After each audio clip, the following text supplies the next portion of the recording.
Good evening, councillors, ladies and gentlemen. The time is 1 minute past 6 and I declare the ordinary council meeting open.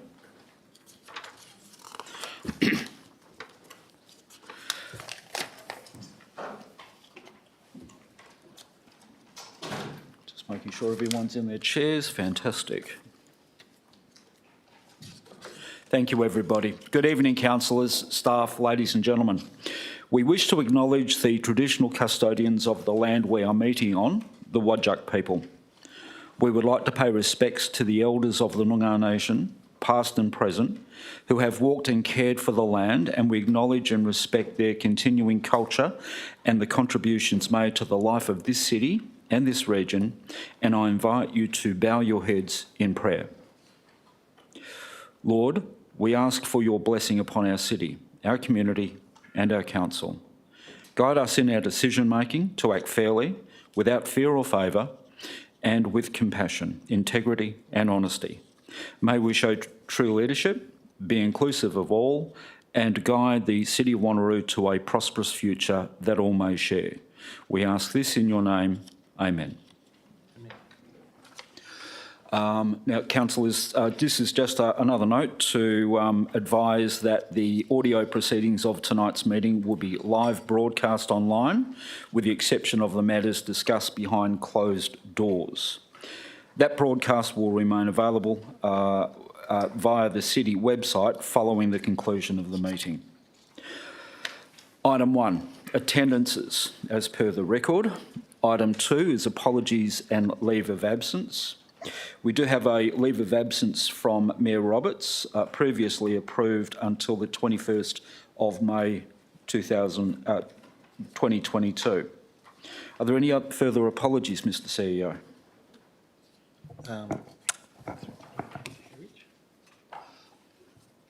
Yeah, and we will have Councillor Herridge, who I believe is suffering a little bit from COVID, unfortunately. We then move, are there any requests for a leave of absence, councillors, at this time? There is nil. We then move on to public question and statement time. We do have 3 questions that were provided in writing prior to the meeting from a Mrs. D. Newton of Wanneroo, Mrs. Z. Fulcher, from Tapping, and Mr. B. Nicol from Two Rocks. We do have on the register a question from Bruce Nicol. Bruce, if you'd like to attend the lectern and provide your name and address for our records.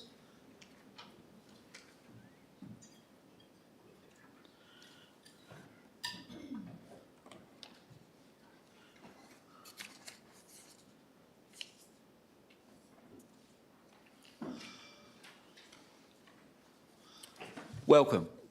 Thank you. Good evening, all.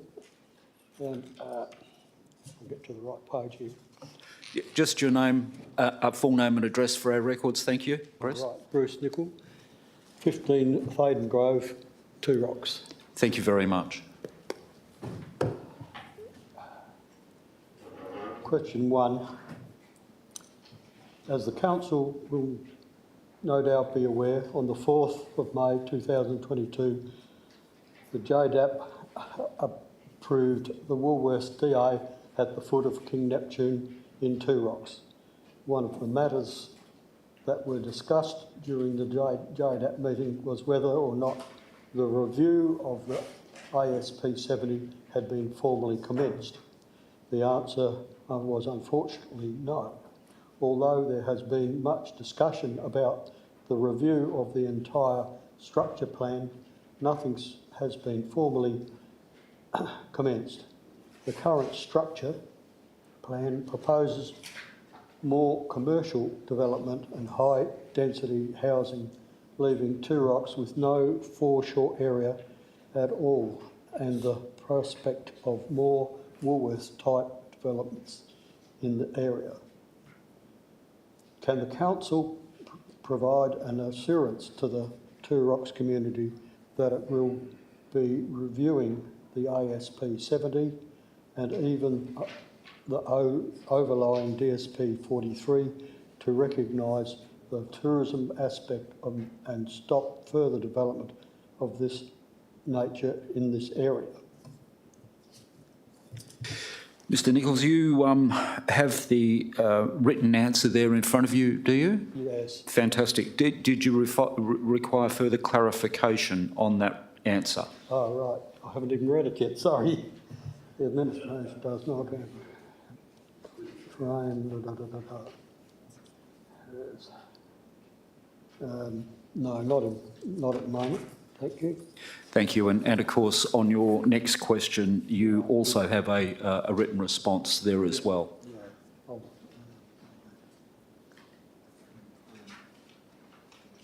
But certainly, if you wish to just simply ask the question as you're already at the lectern, that's absolutely fine. Right. As a concerned resident of Two Rocks, I was shocked that the Woolworths Two Rocks proposal was approved by JDAP against overwhelming opposition from local residents as they ignored the large volume of presentations about the local empathy for the cultural and historical attachment to the former Atlantis Marine Park as a place of heritage significance. Despite the Heritage Council recently announcing an imminent assessment of the former Atlantic precinct, there seems to be some confusion or misinterpretation of the expectations of the content of the Two Rocks strategic plan and its appropriateness for the future development of the former Atlantis Marine Park as a tourist destination. Reading the ASP 70, it seems that it was totally divined by Finney to his own advantage, and I now ask the Council urgently to readdress the ASP 70, including consultation with the community to rededicate the Atlantis Two Rocks precinct as a tourist destination of note and a public asset. The administration does not currently have a time frame for a new ASP 70 withstanding. Any new review will be subject to public consultation processes required under the Planning and Development, the Local Planning Scheme Regulation 2015 in relation to amendments to the structure plans, which is the answer, of course. Thank you. Yeah, so just on that again, if you required any clarification of that response? My only question would be is that seems fairly, will I say negative, that we should be getting a quicker response and a more positive response from the council, I would have hoped. I also might like to add that I have developed an alternative plan to Mr Finney's development of the area, and if anybody was slightly interested, they're welcome to contact me and talk to me about it. Thank you very much. Thank you. Just on that, Mr Dixon, did you have any comments to make on that final point Mr Nichols just raised? Thank you, and through you, Chair. Administration would be happy to meet with Mr Nichols and he can explain his plans or proposals for Two Rocks. We'd be happy to listen to Mr Nichols' views. Thank you. Thank you very much. Thank you. That's all of the questions we have listed. Are there any further questions from the gallery this evening? There being none, I'll close public question time. Councillors, we then move on to item four, which is confirmation of minutes. Councillors, we are looking for a mover and seconder to confirm the minutes of the ordinary council meeting of 1/05/22, held on the 12th of April 2022. Moved Councillor Rose, seconded Councillor Sangali. Councillors, you have in front of you your vote. If you could just cast your vote, please.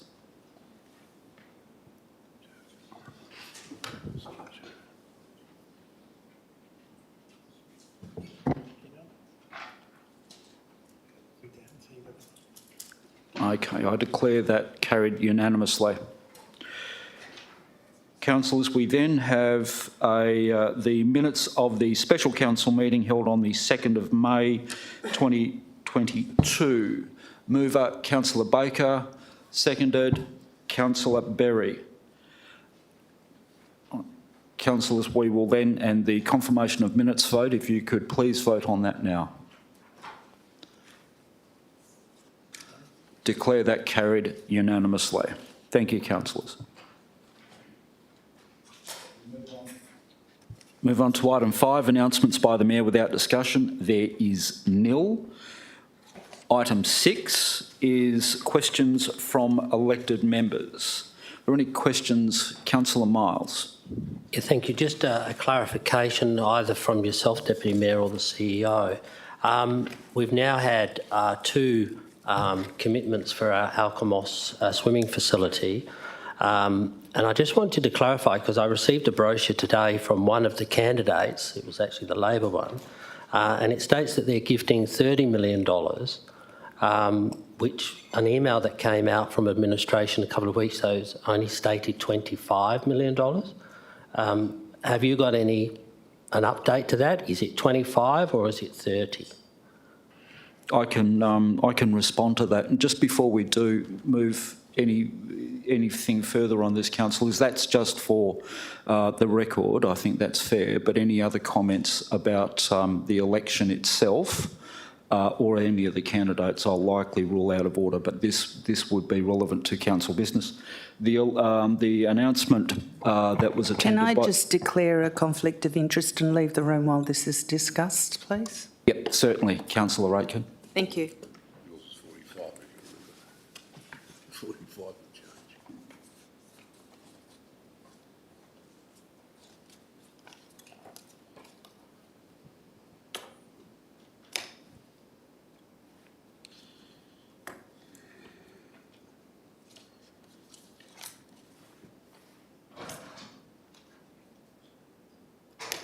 Yeah, thank you, Councillor Miles. Just for advice and record, the first announcement was actually made at Aquamotion. That was from the ALP. Their total amount was 30. That included the 5 that was already provided by the federal government. So that was a total of 30, which is net 25, if you like. And the announcement on Saturday morning by the Prime Minister was for a total of 35, which also included the 5 that was already provided. So that's a net 30. Thank you. Yeah, that's the only clarity, only because I got a brochure and I thought after your email from the other week, I thought, that doesn't look right, that's all. No, that's fine. Happy to provide that clarification. We just need to get Councillor Aitken back.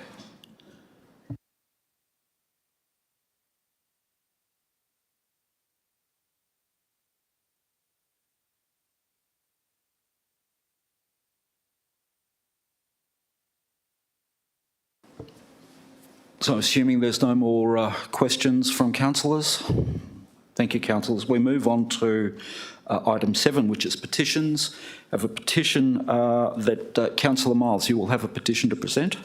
Yeah, thank you, Deputy Mayor. Yeah, this is a petition from electors of the city. 55 signatures have been placed on the signature panel, and only one of those was unverified, so it's a very good petition. And the petition is that the City of Wanneroo note that while we, the petitioners, do not object in general to the establishment of storage facilities for caravans or boats outside the urban areas, we wish to note our strong objection and do not approve of the proposed scheme amendment 198, allowing the additional use of car park at lot 108 Neves Road, Marijina.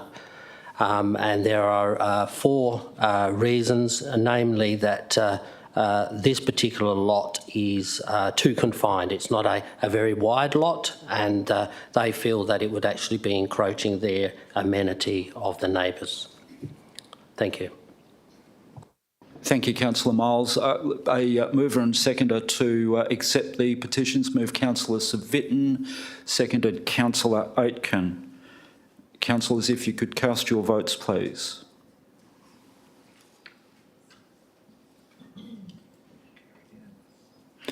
It's carried unanimously. Thank you, councillors. Just an update on the petition, which is UPO 10522, removal of trees from the Capricorn Estate in Yanchep. There is a note from administration that a report will be presented to the 14th of June 2022 Ordinary Council meeting. Councillors, we move on to reports and just declarations of interest. Councillors, I note that we have a declaration of interest on PSO2 from Councillor Parker, and I believe we have a declaration of interest from Councillor Wright on MN01. Are there any further declarations, councillors? Councillor Baker. Thank you, Mr Chair. Agenda item CS02-05, I beg your pardon, CS03-05-22, warrant of payments for the period 31 March. I declare an interest in expense item 2999. That expense item related to the City providing financial assistance to the Two Rocks Wanneroo sub-branch of the Two Rocks Yanchep sub-branch of the RSL to host a stall at the recent performance by the Dubbo Symphony Orchestra in Splendid Park. I am a member of the sub-branch of the RSL. I have been a member of the RSL for 37 years. And on the day I actually assisted in the setup of the marquee for the sub-branch and manned it myself personally. And as such, I declare an impartiality interest in those circumstances. Thanks. Thank you, Councillor Baker. We can just note that when we come to those items as well, that you've already made the full declaration. Councillors, we move on to item PSO10522. Is there a mover for this item, councillors? Move Councillor Wright, seconded Councillor Miles. Councillors, are there any objections to this item? Councillors, we can then go for a vote on that item. There being no objections. Councillors, if you could cast your votes, please.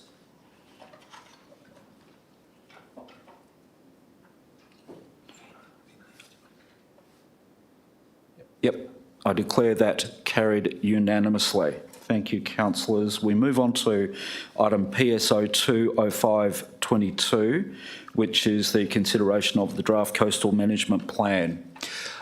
Councillor Parker, you have an interest on this matter. Oh dear. Okay. Yes, I do. With regard to item PSO2-05-22, I disclose that I have a proximity interest. As a consequence, there may be a perception that my impartiality on the matter may be affected.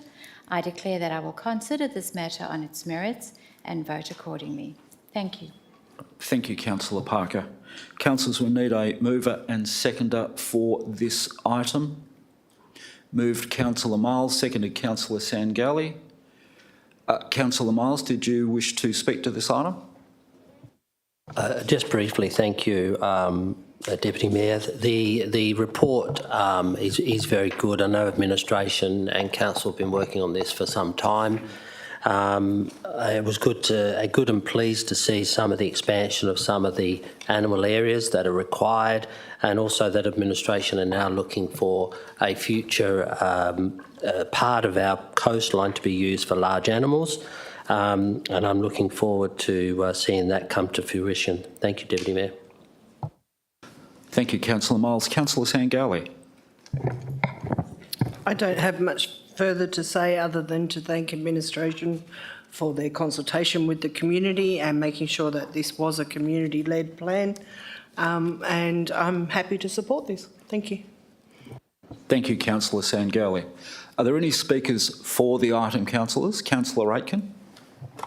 Thank you. I'm really happy to support this item. I'm particularly happy about the investigation of a large animal beach because I brought that up previously, and with the number of large animals, that is horses, we have in the City of Wanneroo, it would be great if we could have a large animal beach within the city. Thank you. Thank you, Councillor Aitken. Speakers against? Speakers for? Councillor Civic. Yes, thank you, Deputy Mayor. I'm speaking in favour of the report, in favour of this particular item. The report is a very good report. I only have one real query, and a lot of ratepayers have rang me and said that they're not happy with the number of beaches that are there, number of dog beaches that are there. I believe there are far too many, but on the overall, the report itself has been really well dealt with, and I hope we look at that in the future with regards to the dog beaches, because I think they could cause us some problem at some time in the future. But other than that, the report is excellent. Thank you, Chair. Thank you, Councillor Civic. Are there speakers against? Speakers for? Councillor Baker. Thank you, Mr Chair, through the Chair. Just to echo what's been said already, the report's a very detailed, comprehensive report. Every reasonably foreseeable issue that can arise in the future has been properly addressed. There's always this lingering issue, of course, of ocean level or sea level change, as it's commonly known, which will require further management through time. The rate of ocean level rising may slow, it may increase, who knows. And of course, that particular factor is very relevant when one considers the topography or the profile, so to speak, of our coastline, where it can range from obviously wide sandy beaches to rocky outcrops with very little beach as such at all. And there are other issues which relate to basically winter storms, which many people have worried about as being a source of the erosion of the general system, but forgetting the fact that the winter storms have been in place they've been occurring for hundreds upon hundreds of thousands of years. There's no need to panic. Beyond that, yes, in terms of the issue of dog beaches or dog stretches for dogs only and owners, once again, as the population of the coastal strip increases, no doubt the need for additional dog beaches will arise, or the need for existing ones to be further extended. And the bottom line is, I don't think we have really much to fear about that. We have a very big coastline. The bottom line is that if dog owners act responsibly in accordance with their obligations under the Dog Act and related regulations and our local laws, common sense should prevail, reasonable behaviour should prevail, and I'm sure that we will be able to address any issues that arise regarding demands for additional dog beaches in the future. I commend the report to elected members. Thank you. Thank you, Councillor Baker. Are there any speakers against? Speakers for? Councillor Rowe. Thanks, Deputy Mayor. And just briefly to add, I think one of the things that I like to see the most was the reference to accessibility. And I know that seems to be common practice, but it just shows that the city is trying to ensure that its coastline is accessible and can be enjoyed by all. I also appreciate administration's effort to go and do some extra due diligence after last week in terms of the City of Mandurah and the City of Cockburn after some questions that were asked. And in terms of the dog beaches, I think it's well known that even with appropriate signage, coastal ranger patrols, etc., it's still going to fall back on the individual responsibility of the dog owner to make sure that their dog is behaving appropriately and it doesn't diminish the experience of the coastline for all. But I think overall it's a really good report. Thank you, Councillor Rowe. Are there any speakers against? Speakers for? Councillor Berry. Thank you, Deputy Mayor. I just want to thank admin also for giving us such a comprehensive report to read. I'm in favour of the report overall. I do have some concerns from the people at Catalina regarding making Mindari a dog beach. That has caused quite a lot of community concern, and I just want to make sure that that's flagged going forward as we plan further. Thank you. Thank you, Councillor Berry. Speakers against? Speakers for? Councillor Wright. Thank you, Deputy Mayor. Very fantastic report from administration and a great blueprint for the future of our coastal area. Particularly excited to see that admin has changed their point on the horse beach, and I look forward to seeing that come to a future council meeting. Thank you. Thank you, Councillor Wright. Speakers against? Speakers for? There being none. Councillor Miles, did you want to exercise the right of reply? Councillor Miles has decided not to exercise that right of reply. Councillors, I ask you to vote or place your vote.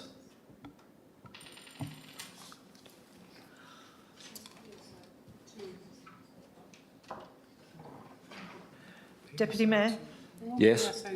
this says main substantive for PSO2. We're on. Oh, sorry. We are on PSO2. Thank you, Councillor Hartley. I declare that carried unanimously.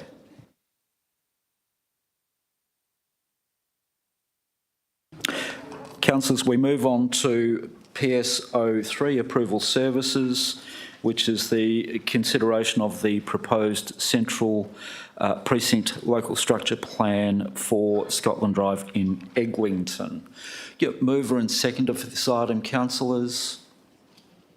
Moved Councillor Miles, seconded Councillor Civic. Councillor Miles, did you wish to speak? Yeah, look, thank you, Deputy Mayor. Again, I support the recommendation by administration.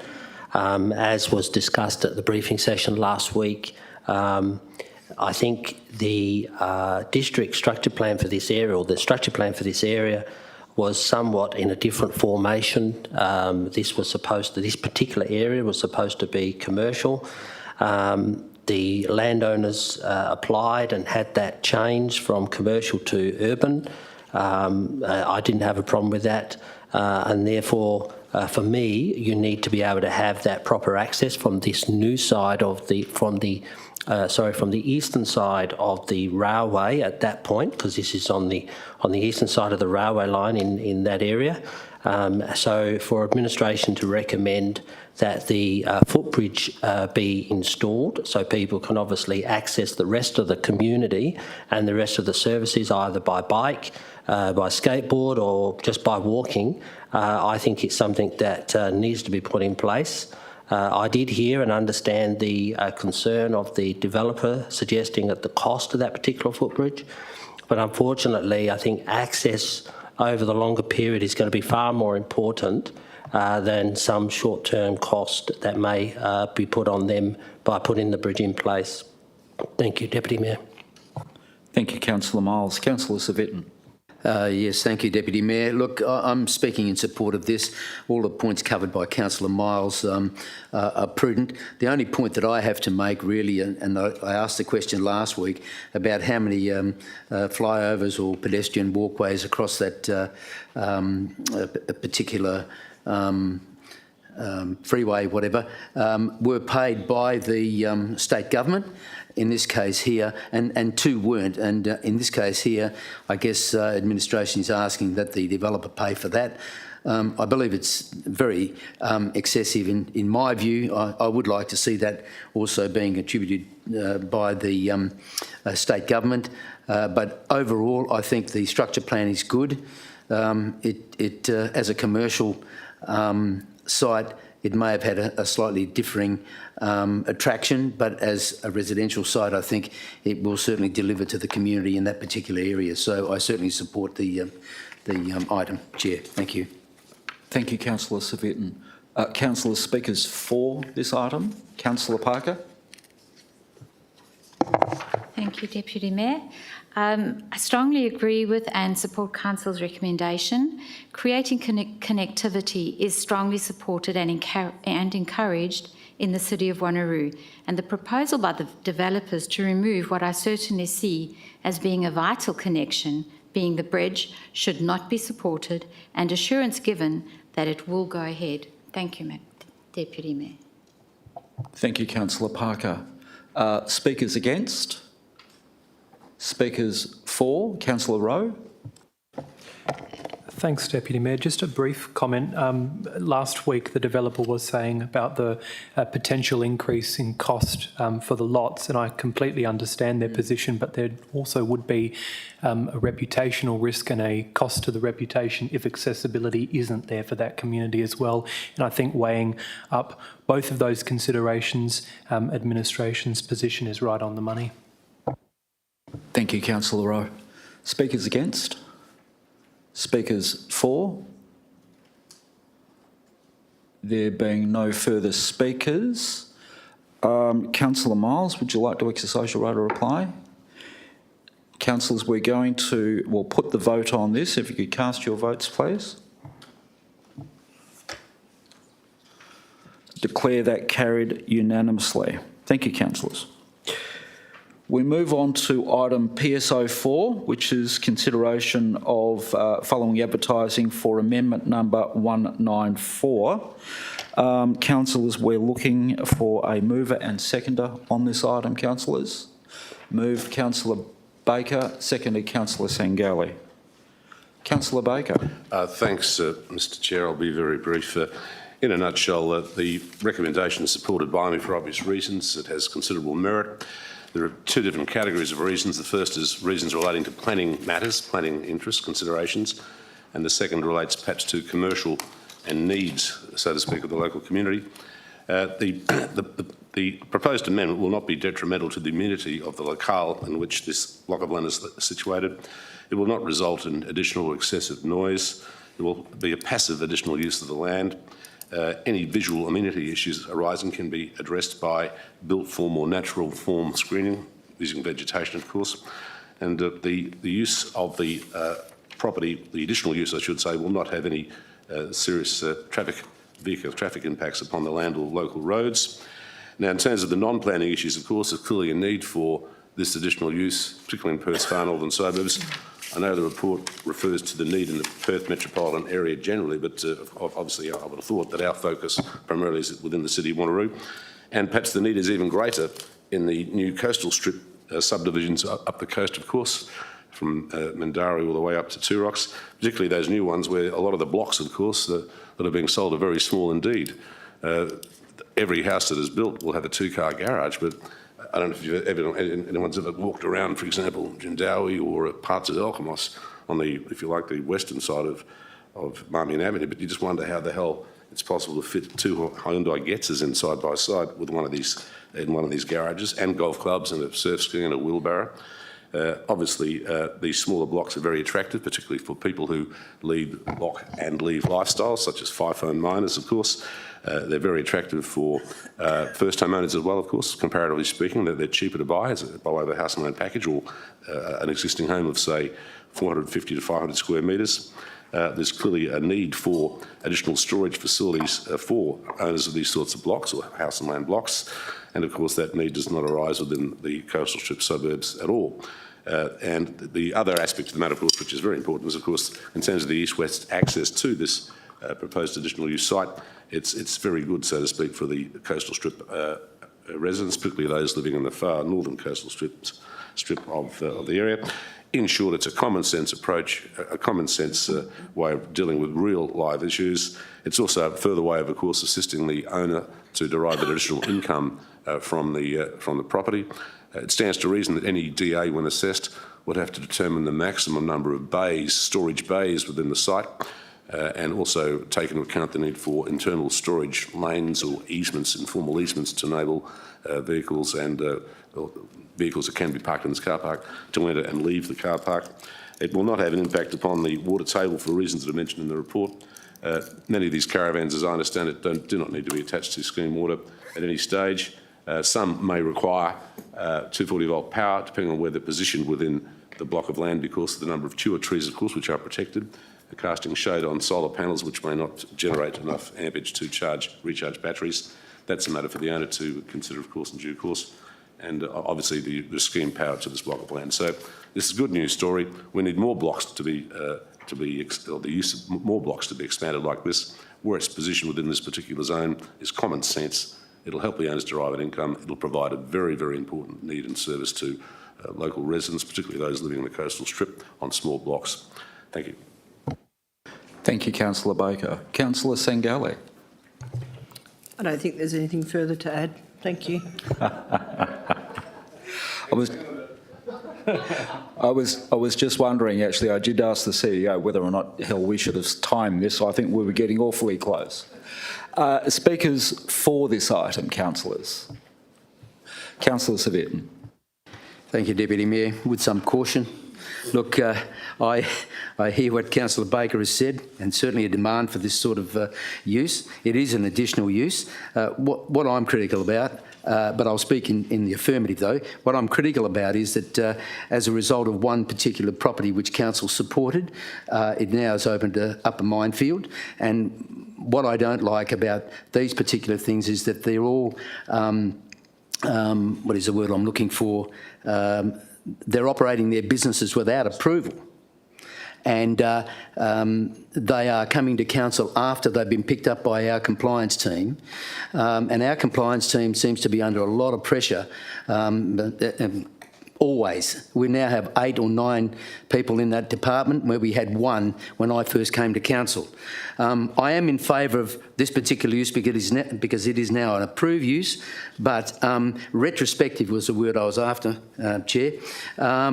These retrospective uses, if they are picked up under these situations from now on, I believe we should have severe and more penalties on them, even though they can be approved. But what they are doing is sneaking under the radar and carrying on businesses which are ex-uses without approval, and then coming to Council for retrospective approval, which will then be granted. Whether that is a way of saving fees or not, I don't know. But I am in support of it. I believe there is a place to park caravans and trailers, etc.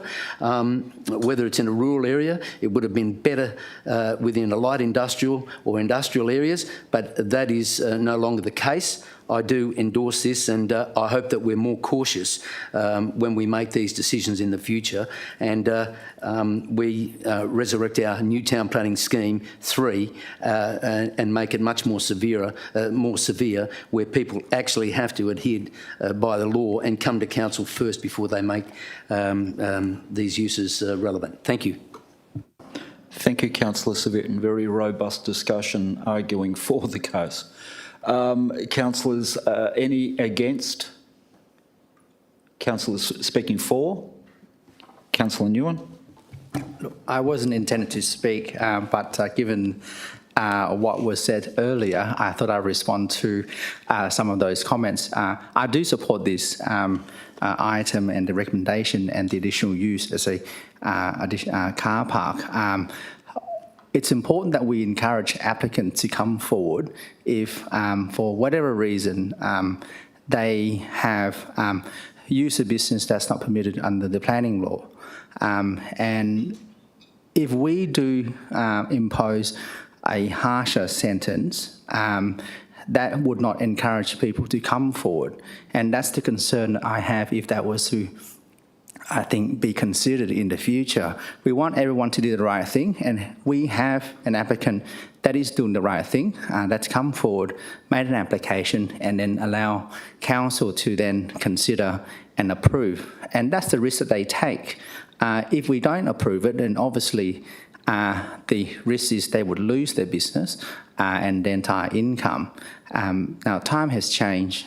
We know that farmland, especially in City of Wanneroo, slowly over time will be losing their part of their water licence, and so we need to consider alternative uses.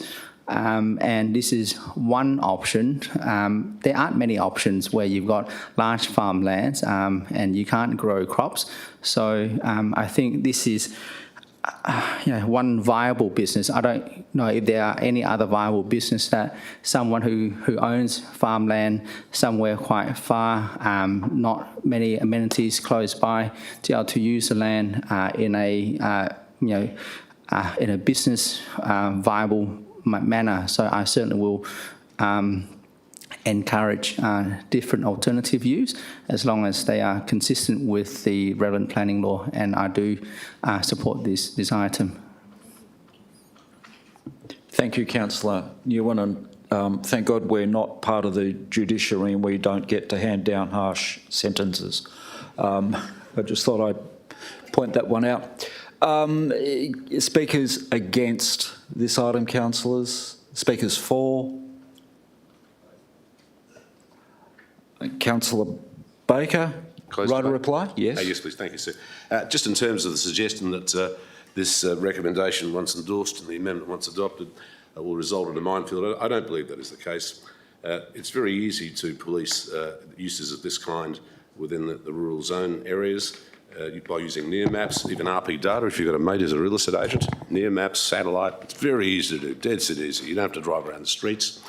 Another way around it, as some councils have done in the past, not just with this particular proposed additional use, but with additional uses that appear to be out of sync, or well and truly out of sync with the permitted use, is to have an amnesty, so to speak, an amnesty whereby you give landowners who are not fully complying with the permitted uses within the relevant zone, particularly in rural zones, to come forward and say, well, you know, here's the situation. Gran parks a van out the back. I charge her $10 a week. I've got some friends down the road from Mandurah who are based in Mandurah. They park a van. I've got 5 or 10 vans. I earn $100 a week, and that just covers the power, and I'm providing the service. There are also ways of managing it, once again, to ensure that people who own these vans don't live in them on site, of course. We don't want de facto caravan sites to appear all over the place, like a series of gypsy communities in the Wanneroo rural zone, of course. I'm not having a go at gypsies, of course. I'm a bit of a gypsy myself, to be frank, but in certain aspects of life, at least, anyway. But the other thing too is that overall, in terms of retrospective use, any DA that's approved is prospective in its operation. Of course, it's not retrospective. And the city, if the city grants the DA prospectively, of course, which they all are, then impliedly, of course, the city has waived its right to prosecute the landowner for not complying with the town planning scheme. And in many instances, it just stands to reason. You have to take a practical, common sense approach. You don't become some sort of a Stasi policeman policing every minor alleged breach. Common sense has to apply, and it will, I'm sure. And I'm sure that many of these lots, as and when further applications under the amendment come forward for approval, many of these owners, I'm sure, would only need perhaps 15, 20, 30 square metres of the land within their property, depending on the size of the property, for the vans and other items, I don't know, jet skis, boats, to be parked up. And it's a passive use of the land. Appropriately screened, you wouldn't even know it was there. And there are so many different fast-growing trees that are used nowadays for screening purposes. Of course, the most obvious one is the olive tree, of course, the non-fruiting olive tree. It's actually marketed as such, and they grow like a weed after 2 years. They grow like a weed. They like chicken manure, as Linda Aitken knows. Councillor Baker, just one minor point with the right of reply. It's not introducing additional information. I just thought I'd point that out. Thank you. I'll withdraw my horticultural advice. I'm sorry, I shouldn't have given that advice. It was inappropriate. I could be wrong too. I watch Gardening Australia every Sunday. I love it. Sorry, I'll shut up. Thanks. Thank you, Councillor Baker. Councillors, if I could ask you to please cast your votes.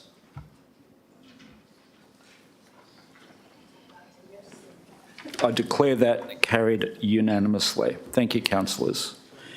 We move on to item PSO 50522, which is the consideration following advertising of Amendment 198.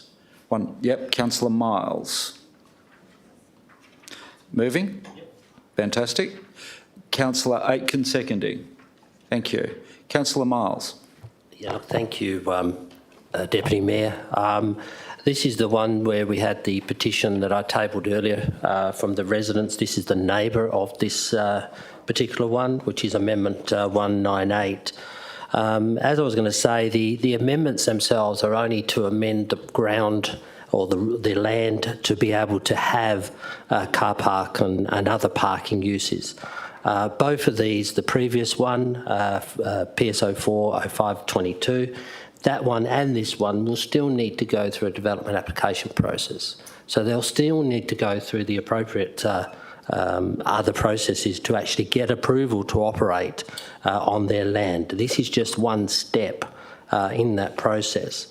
The reason I'm supporting this particular application at 198 is because it very much mimics what this council approved last year and is up before the Commission, which is Amendment 199, which is to allow car parking, boat parking, jet skis, whatever, on land that is otherwise, as indicated in the previous item, on land that can't be, nothing happens, it's sterile, it's got no water use, and it's just black sand blowing around. And my main concern was obviously up in the Nirabup and Carabooda areas and the Narragacup areas. And whilst there's going to be some short-term uses down closer towards Wanneroo, like this one, as we discussed last week. This one's only going to have a 3-year time frame on it once the district plan and all that comes into effect, as Mr Bowring indicated in the replies to my questions.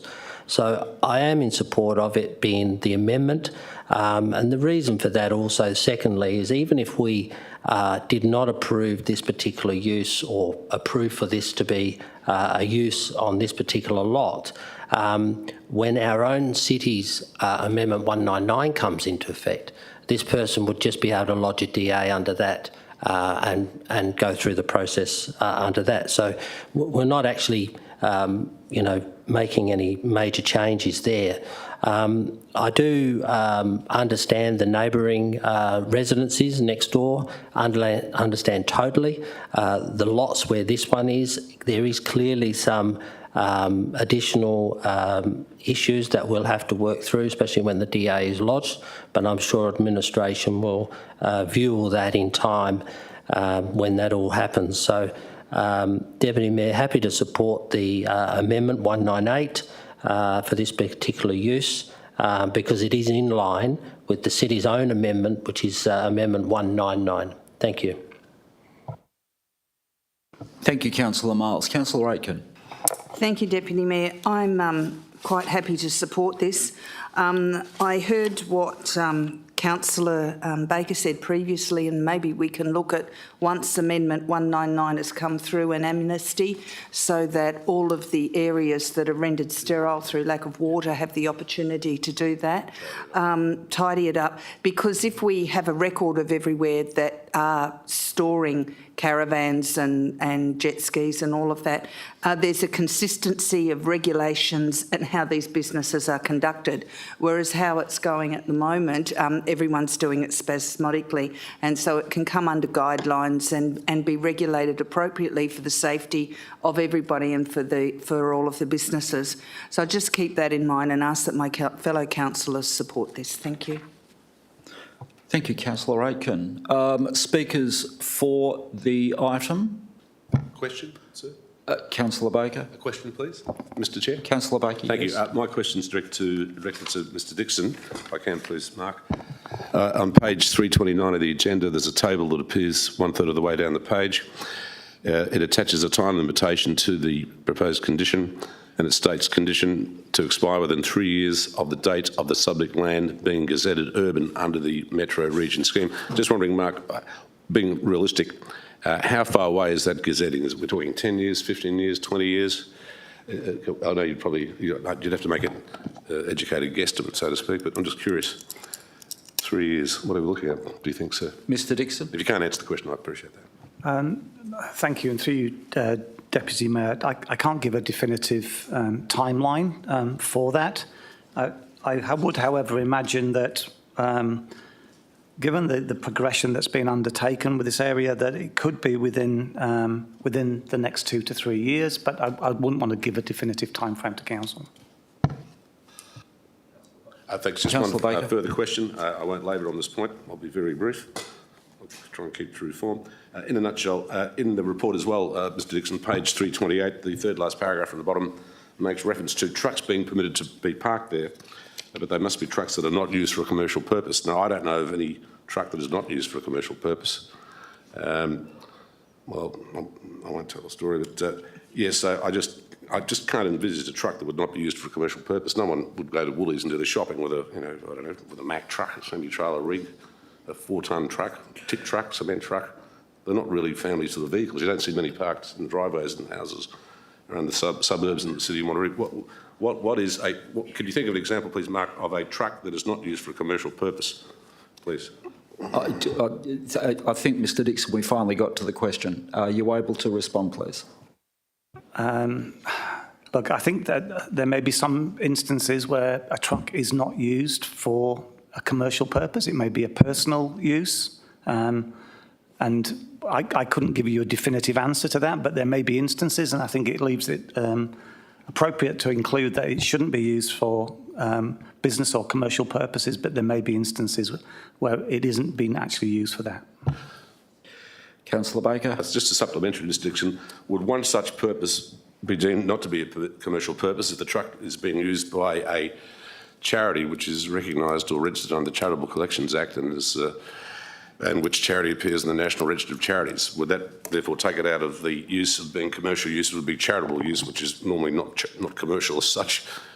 Well, there have been a couple of terrible instances where perhaps some charities have been very commercial historically.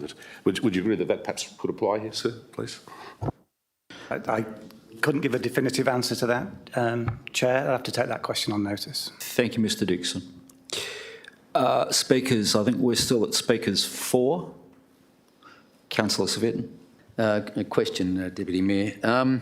On page 341, just a question of a query. I'm looking at the map adjoining that, and it shows the relevant site, but it says under condition 2, the additional use shall only apply to a portion of lot 108 as delineated on the scheme, and I'm not too sure if I know what that portion is.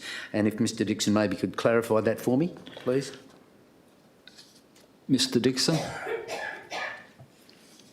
Through you, Chair, I think it relates to the subject site. I'm not sure if it relates to a specific proportion.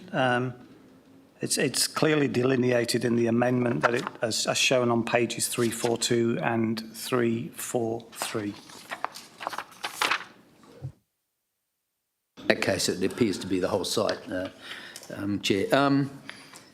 Look, on the overall, I guess, once again, a retrospective use coming to council is what I sort of spoke about previously, but I do have some concerns with the DA. I hope that there will be some dust suppression conditions with regards to adjoining neighbours, because obviously there have been some neighbours who haven't been happy with what's been happening on this particular property, and I would like to see dust suppression because scheme water is not available here, I believe, and rainwater is the main catchment. So as pristine water from the main roof is what I'm saying is that people require. Other than that, I guess it's a fait accompli under the what we are going through with these particular caravans and jet skis, etc. I don't have any other objection. Thank you. Yeah, and I'm accepting that as a speaker 4. Thank you. Speakers against? Speakers for? Councillor Baker. Yes, to speak for, yes. Once again, I support this recommendation for basically the same reasons that I referred to earlier on in the earlier agenda item.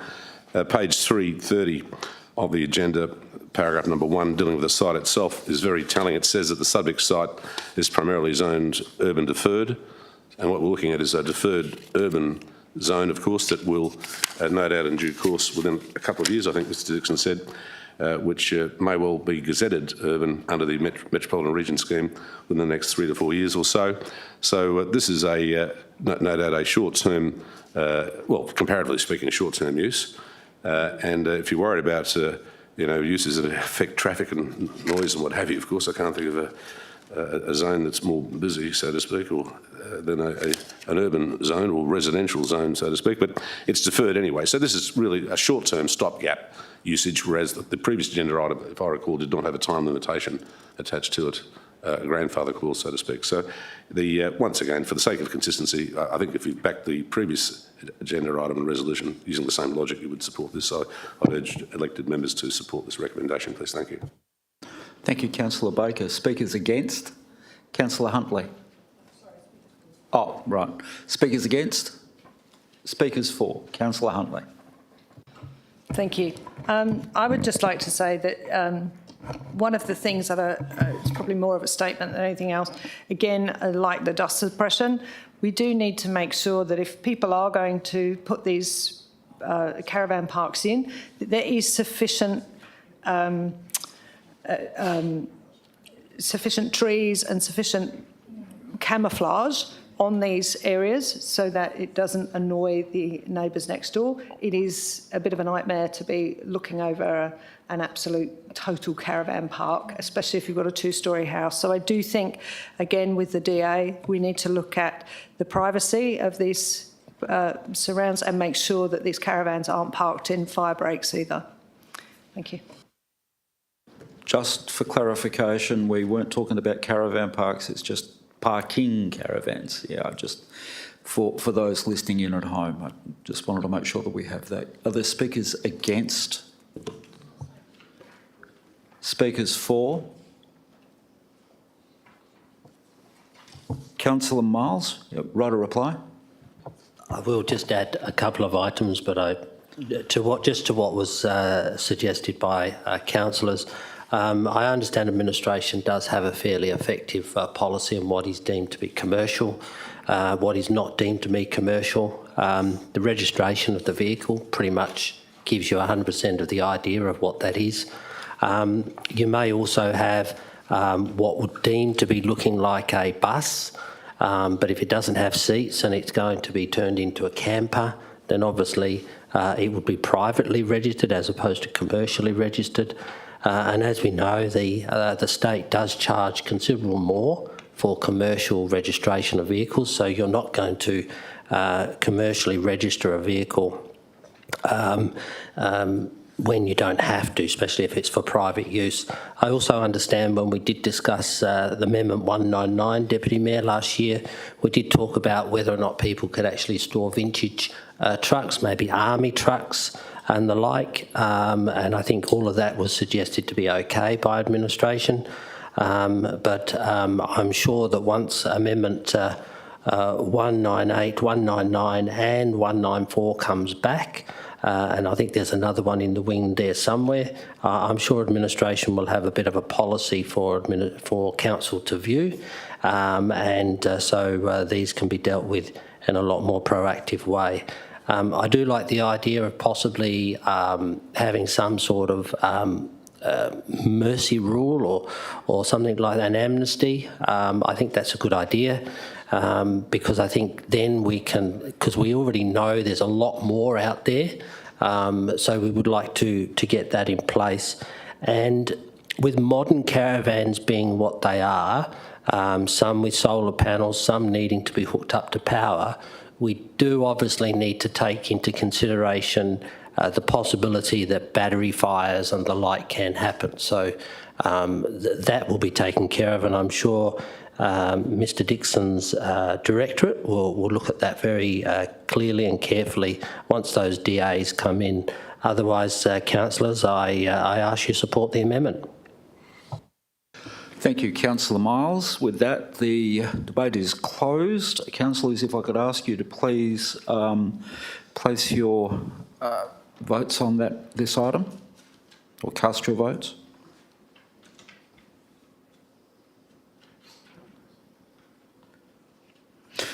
I declare that carried unanimously.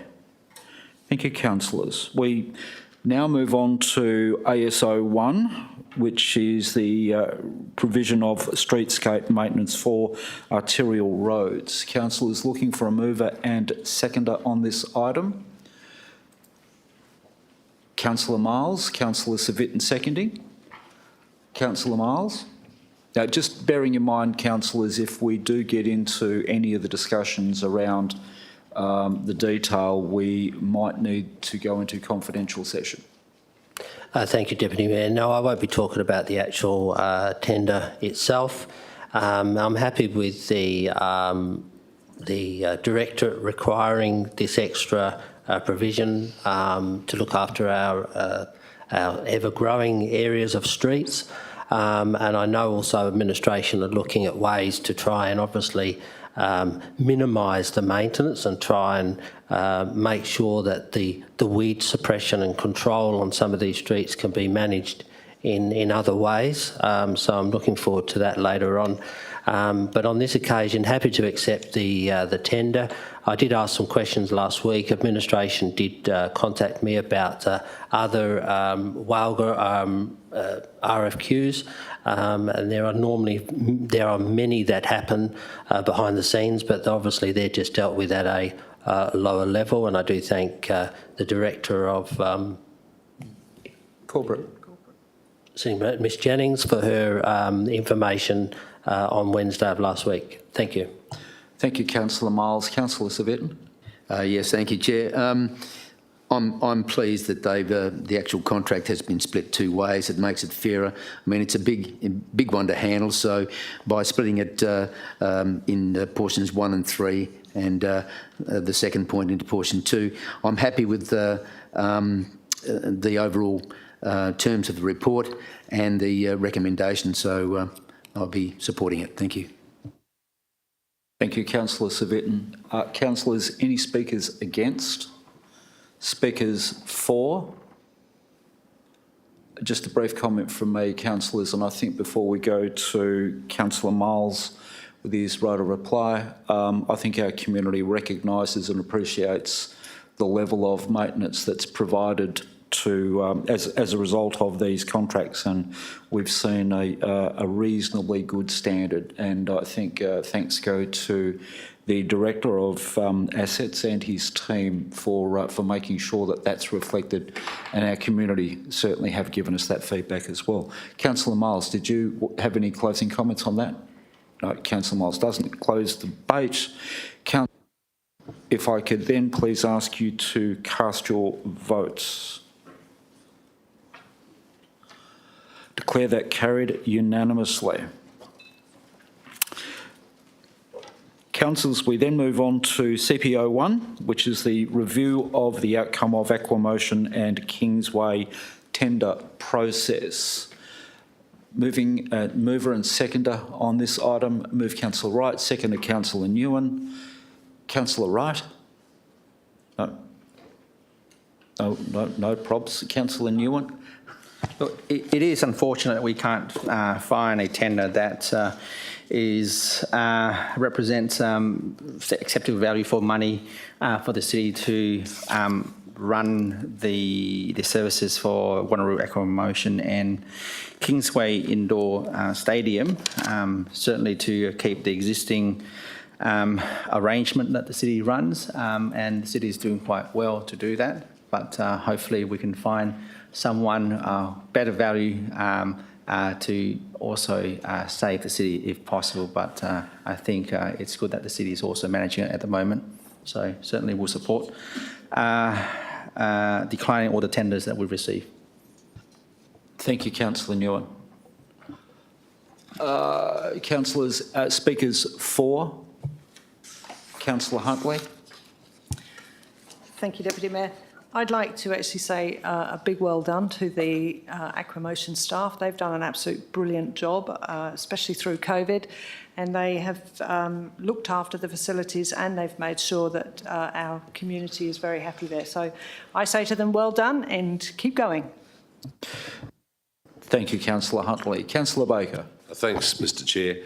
I'll be very brief. This is a classic instance, in my view, where if the private sector believes that it's simply not cost effective to provide the services provided at these facilities, then it's a case where either the state government or local government should step in. There's no doubt about that. But what gets me is why does it always seems to be the case that from the city's perspective, it's the City of Wanneroo that steps in to provide these sorts of facilities. The state government owns and manages many sporting complexes, pool complexes throughout the Perth metro area. And of course, a cynic would say, well, look, it's all about cost shifting. It's a cost shifting game. With or without grants as well, I might add grants in terms of assisting with the construction of the facilities. But yeah, so it stands to reason if the state isn't going to pick up the cudgel and run with it, and if the private sector says, no, we're not going to go broke overnight, we're not stupid, we're not going to buy into a loss maker, the city has to step in, but ratepayers need to realise that this invariably means that they are themselves directly and indirectly subsidising the services being provided in these facilities, and so be it. I know obviously there's a fee-for-service arrangement with users, of course. I have advocated increasing that marginally to at least ensure the maintenance costs, annual maintenance costs, are break even, so to speak, but I don't think there was much support for that. So yeah, classic instances of where the private sector won't do it because there's no dough in it. Government is required to, or should step in and provide the service. Thank you. Thank you, Councillor Baker. The speakers against? Speakers for? There are none. Councillor Wright, would you close debate, please? Thank you. I just wanted to thank Daniel and his team up there in Aquamotion and also the Kingsway Sporting Centre for what they do for the community, and I know they're very flexible in terms of what they offer constituents at the moment, and I know I get a lot of good feedback, particularly from my ward, from residents as well, and we always welcome that, and I know that you're doing a good job up in Aquamotion in Kingsway as well, so thank you. Thank you, Councillor Wright. And with that, Councillor Wright's closed debate. So, councillors, if I could ask you to cast your votes. Declare that carried unanimously. Councillors, we then move on to CP 020522, the Animals Amendment Local Laws 2022. Mover on this item, councillors. Councillor Parker, seconded. Councillor Rowe. Councillor Parker. Nothing to add, thank you. I'm very happy with the report as is. Thank you, Councillor Parker. Councillor Rowe. Thank you, Councillor Rowe. Speakers for? Speakers against? Probably don't need the right of reply, Councillor Parker. Councillors, that closed debate. If I could ask you to please cast your votes.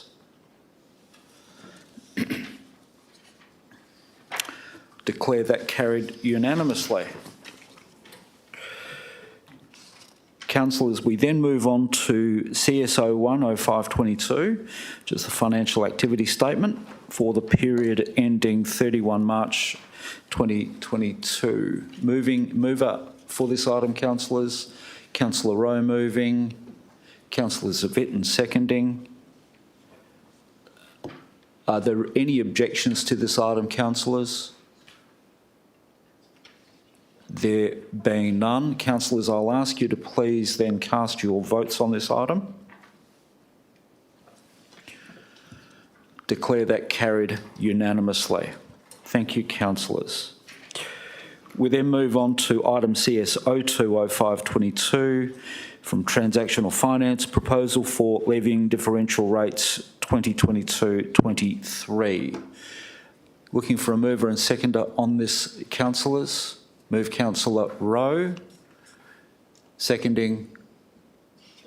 I'm happy to second, councillors. Thank you. Councillor Rowe, did you wish to? No, I'm happy to take this through to other speakers. Speakers for? Councillor Sangali. Just a question. Sure. On page 454, right up at the top of the page, we talk about how we're going to advertise, and I note that Facebook has not been included in the advertising, which we have previously done.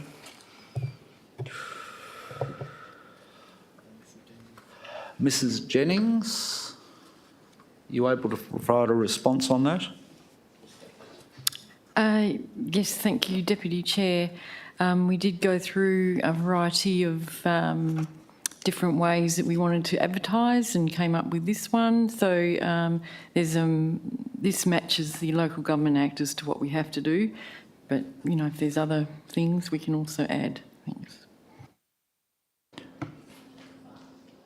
Thank you, Councillor. Councillor Sangali, happy with that response?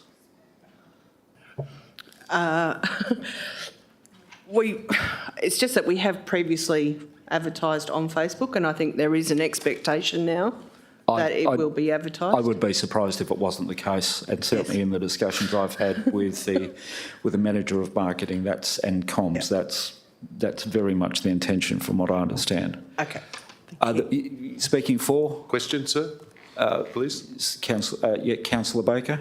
Thank you, Mr. Chair. My question's addressed to Noeline Jennings. My concern is this, that the wording and the way the recommendation has been set out would be very difficult for many members of the public, particularly ratepayers, to interpret.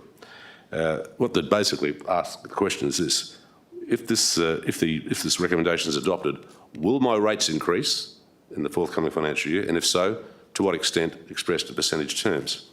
Now, I'm not sure if it's possible to answer that question at this early stage, but at least I think we have some idea based on the minimum rates, RID rates, of course, proposed for the various categories of differentially rated properties. So just a question to Ms Jennings.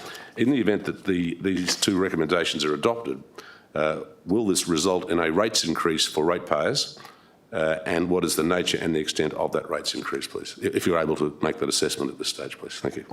It's very difficult to do that, but I'll ask Ms Jennings because Councillor Baker, you'll be aware we actually do have workshops to still go through. But Mrs Jennings. Thank you, Deputy Mayor. The resolution is as per the Local Government Act requirements, so that doesn't mean the advert will be identical to the resolution.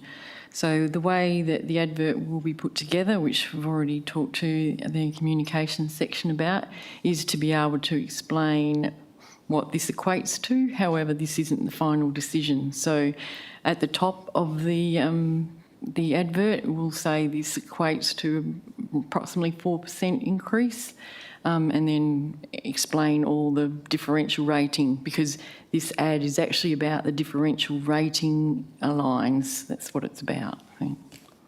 Thank you, Mrs Jennings. Councillor Baker. Supplementary to Mrs Jennings, I'll refer to page 453 of the agenda, the second last paragraph under the heading consultation. This is the paragraph which purports to summarise the consultation that the city has had with the community when setting its draft budget, without going into detail about what the draft states. But it reads as follows: the proposed differential ratings, in brackets, rate in the dollar, have been calculated based on the directions received from council members during the series of budget workshops held with council members in preparing the 2022-23 annual budget. My question is to Ms Jennings. Those directions, are they confidential, or is the public entitled to know what those directions were from elected members to staff during the budget workshops to date, please? I'm very happy to answer that on behalf of all of administration, and Councillor Baker, you will know this, that all of those discussions are confidential. Every discussion we have about the budget until budget night is confidential. All elected members are aware of this. That's unless the information is in the public domain or the city has waived in whole or in part confidentiality. I think you'd agree that that is... I think your question, Councillor, was about the budget deliberations and the direction provided by elected members. And of course, all of those are confidential. But in a nutshell, if a ratepayer contacts me tomorrow and says, well, hang on, what directions did council members provide to council staff regarding during the course of the budget workshops? I can't say it's confidential, it's a secret. Well, it's I up can't to tell you what those directions are. Councillor Baker, that's entirely a decision for you. But of course, you will also know a breach of confidentiality will be a breach of the Local Government Act Code of Conduct. So it's entirely up to you, Councillor.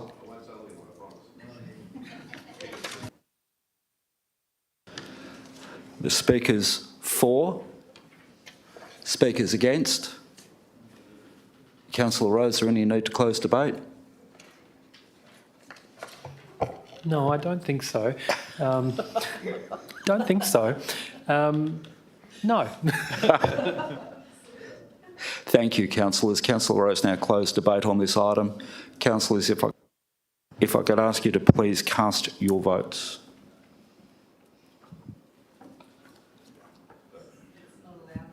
When they come up. There you go.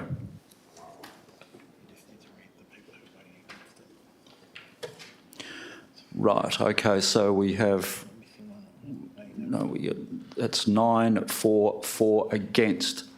So against, so for is Councillor Rowe, Councillor Savitton, Councillor Miles, Councillor Sangali, Councillor Coetzee, Councillor Parker, Councillor Berry, Councillor Huntley. Against is Councillor Aitken, Councillor Baker, Councillor Wright and Councillor Nguyen. I declare that carried.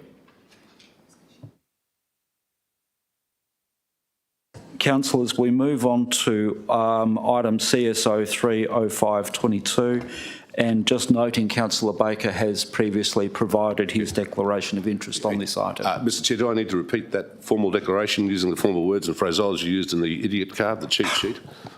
Yeah, the assistance card, Councillor, assistance card, that's you can if you wish. Yes, please. With regard to item CS03-05/2022, I disclose that I have an interest in the expense item I referred to earlier, 9222. The reason for this is that I am a member of the Yanchep Two Rocks sub-branch of the RSL. I've been a member of the RSL for over 37 years, and in respect to this particular event to which the donation related, I helped establish the booth and man the booth during the day. It was a very worthy cause, so I declare that interest. However, I'm going to be very impartial, as you'll soon appreciate. Thank you. Thank you, councillor. Just a mover and seconder for this item, councillors. Move councillor Rowe, second councillor Civic. Speakers for, speakers against. Questions? Any questions, please? Councillor Baker. And look, and just to once again apologise in advance for the fact that I've not put these questions in writing. I apologise for that. Without going into explanations, it's something that was unavoidable given some matters that I'm dealing with at the moment.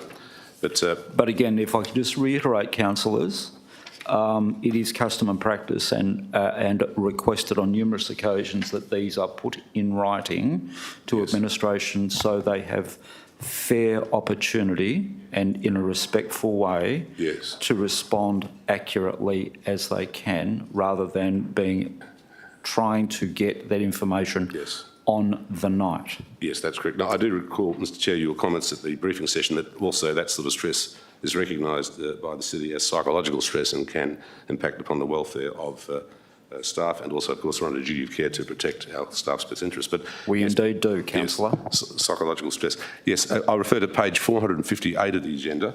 The expense item is 122825. The payee of the payment was the Indianic Group Proprietary Limited. It related to, as I read it, I could have misread this, roof condition inspections, and underneath that it reads Mindari Marina Boardwalk maintenance. With the Mindari Marina Boardwalk, which particular boardwalk does this expense relate to? And also, just bear with me, what is the relationship between someone who prepares reports for a roof with maintaining a boardwalk? Mr Singh. I know there's that song, Under the Boardwalk actually doubles as a roof. Thank you, councillor. Mr Singh. Thank you, Deputy Mayor. This item relates to, there's a boardwalk on the western side of Mindari Marina, which city has the responsibility to look after. So we actually got this inspected for about its condition and what remedial works are required. Thank you, Mr Singh. Supplementary, so that particular boardwalk, it is owned by the city. Is it owned by the city and therefore maintained by the city? If I could, I believe that's exactly the case. Mr Singh, would you like to reaffirm that? Yes, Deputy Mayor, that boardwalk, which is on the western side of the Mindari Marina, at the back of the residential properties, it is the city's responsibility to look after that. Yes. Thank you, Mr Singh. Councillor Rowe. Thanks, Deputy Mayor. Either as a point of clarification, or can I exercise my right of reply if everyone's finished? I don't believe there's any other questions. I apologise, Mr Chair. I was just giving someone else an opportunity to ask one question. I don't think any other councillors wish to ask questions. I have a couple of questions, please, sir. Please, Councillor Baker. Thanks very much. If I can, please, sir. Yes. I'll just be one moment. When it comes to the issue of refund of the street and verge bonds, in short, and there's various expense items referred to in the warrant of payments, who actually does the mathematical calculations? Is it done internally, or is the applicant, does the applicant have the onus of proof in terms of nominating the monetary sum, and that sum is simply checked by the city? What is the procedure there, please? Mr Singh. Thank you, Deputy Mayor. We have a process in place where once a dwelling is complete and the builder requests the verge bond refund, our technical officers will go out to site, or they do a desktop analysis based on the information provided by the builder. After the assessment, we determine whether any asset needs to be repaired or not. If there is no repair required, full refund is provided. So there is a very thorough process. And just another question, if I can, I'll be very brief, sir. In short, I refer to page 522 of the agenda. I refer to three specific expense items. The numbers attached to them are 471, 472 and 474. This relates to the purchase of, as I read it, alcohol in the sum of approximately $1,100 $100. Was that purchase of alcohol, did that relate to a specific city-hosted event involving the community, or was it an in-house expense incurred, for example, at the licensed Councillors Bar in the Civic Centre, please? It just seems to be a lot of money for 1 month, $1,100 and something dollars in alcohol. Please, thank you. Mrs Jennings. Thank you, Deputy Mayor. These payments are actually for a variety of functions and events, so that's about as far down as I can get on this short notice. I absolutely acknowledge that. And had you had more time, Mrs Jennings, I'm sure you could have been more thorough. Councillor Baker, you have any further questions? Thank you. Councillor Rowe, you happy to close debate? Yeah, I am. Just with one comment, that in terms of the document that we've all received in terms of changes to reports and public questions, can I ask Director Jennings, this item on the record is unchanged from the briefing session, so in terms of there being an assertion that we've had insufficient time to run through and put questions in writing, the same items are on the agenda tonight as were last week, which we received now more than a week and a half ago. I just want to ask if that's correct. That is an excellent observation, Councillor Rowe, and I just asked Mrs Jennings if she could confirm that. Thank you. Through you, Deputy Mayor, I have not changed this report since last week. Thank you, Mrs Jennings. Councillor Rowe, with that, have you closed debate? Thank you. Councillors, debate has now been closed. If I could ask you to please cast your votes.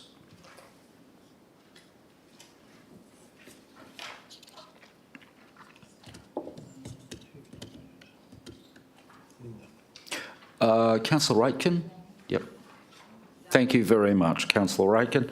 Declare that carried unanimously. Councillors, we move on to the Chief Executive Officer's reports from Governance and Legal, CEO 105-22, the review of the Standing Orders Local Law 2008. For a mover and seconder on this, councillors, moved Councillor Miles, seconded Councillor Rowe, and we have councillors, with some indulgence, I'll go to Councillor Wright for some brief discussion on his amendment. Councillor Wright.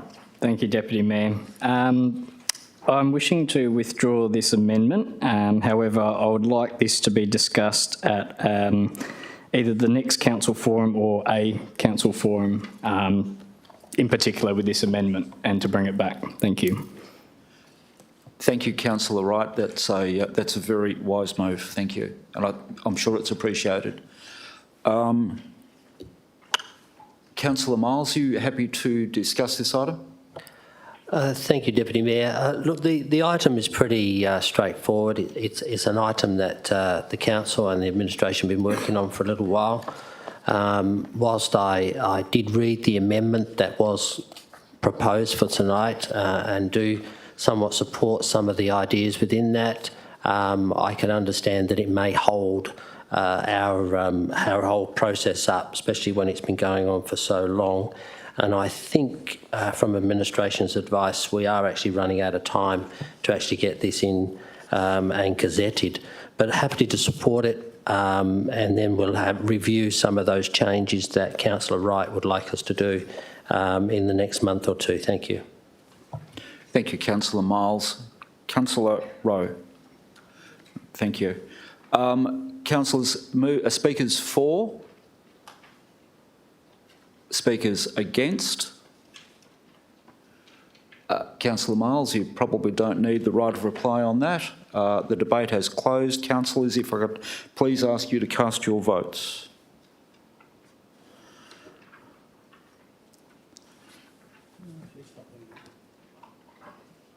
I declare that carried, and the only vote against is Councillor Nguyen. Everybody else voted for the item. Thank you, councillors. We move on to now motions on notice, MNO 105-22, from Councillor Wright, the upgrade of Wanneroo Road, East Road intersection. Councillor Wright, do you have a seconder for this item? Councillor Civic. Councillor Wright, you have an impartiality on this item? Thank you, Deputy Mayor. You'll hear from me a lot in this portion of the meeting. So with regard to item MN01, upgrade of Wanneroo Road, East Road intersection, I disclose that I am a resident on East Road, and as a consequence there may be a perception that my impartiality on this matter may be affected. I declare that I will consider this matter on its merits and vote accordingly. Thank you. Thank you, Councillor Wright. And with that, you can introduce your motion on notice. Thank you, Deputy Mayor. I'd firstly like to thank Mr Singh, former Central Ward Councillor Glenys Monks, and also the community for notifying me of this issue. And I believe this has been going on since 2004. And former Councillor Monks provided me with some old CRMs that she obtained, which is still a burning issue for Hocking and Pearsall even since that time. And I know cooperation between a former councillor and a current councillor is much appreciated. So going into the motion, this is an issue close to home, quite literally too. It hasn't had the attention for some time, and I would like the safety concerns addressed that the community are raising, and it is time for the city to work with the state and federal governments to secure something for this dangerous intersection. I know back in those CRMs, the city promised in 2004 that a left slip lane would be done after the portion was subdivided, and this occurred, I think, between 2007 off the top of my head. And in those CRMs, there was a quote that said, "The city's future plans for the East Road portion of this intersection includes the provision of a dedicated left turn lane onto Wanneroo Road when the adjacent land is subdivided." Recently, there was also a recent RAC risky road survey that was put out to everyone, and that was available through the RAC website, and this was the highest intersection that received the most complaints from residents. And since the overpass has been built in the meantime, they said that this would improve East Road, but it has just delayed the traffic to the intersection now. Also, there was a change to the 467 bus route, which, because of the overpass, made it more dangerous. And now the 467 bus route has been realigned to East Road because I advocated Transperth heavily and they understood the concerns. This was before I was a councillor. And since then, today, I'm on the other end of this, obviously as a councillor now, and I'm asking my fellow councillors to support this motion to get the process started and holding governments to account in making sure our intersections are safe for the community and meet the increased demands and needs that our Hocking and Pearsall residents are facing every day on their commute to work, school drop-offs and other daily activities. No matter who you speak to in Hocking, whether it's residents, pedestrian, car drivers or the local fish and chip shop, they tell you the same thing: fix the intersection. I'm calling on my fellow councillors to help advocate on behalf of the community by getting the city to work with Main Roads and write a letter to the Minister for Roads and Transport trying to secure an upgrade through funding to improve the safety for our residents and ratepayers, as this is a dangerous intersection and we certainly don't need to add any fatalities to the WA roads. Thank you. Thank you, Councillor Wright. Councillor Civic. Thank you, Deputy Mayor. Yes, I totally agree with Councillor Wright. This issue has been with us for many, many years.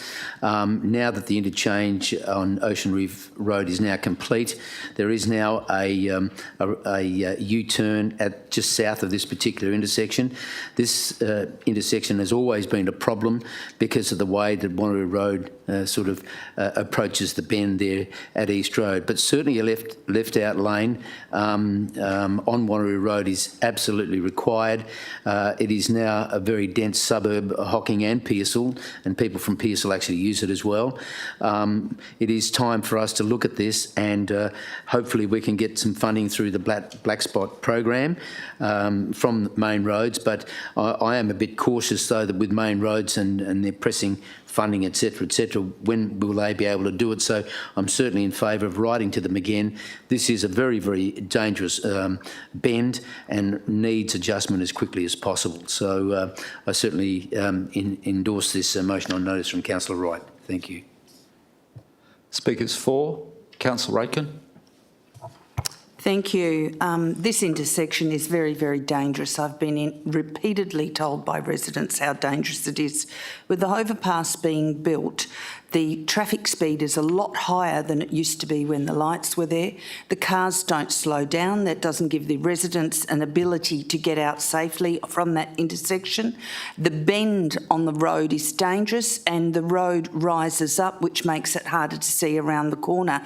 This is a series of fatalities waiting to happen.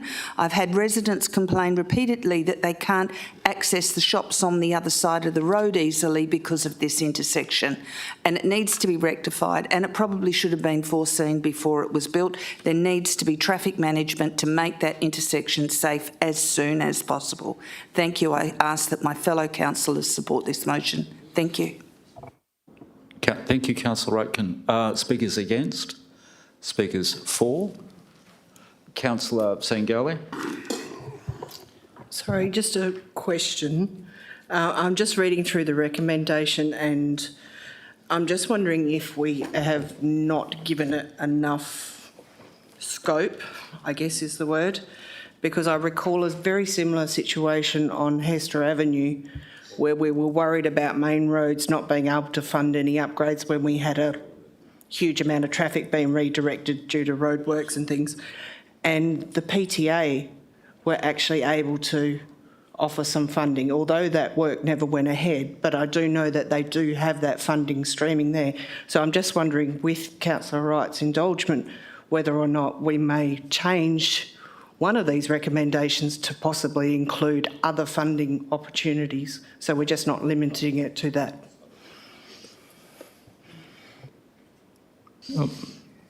Deputy Mayor?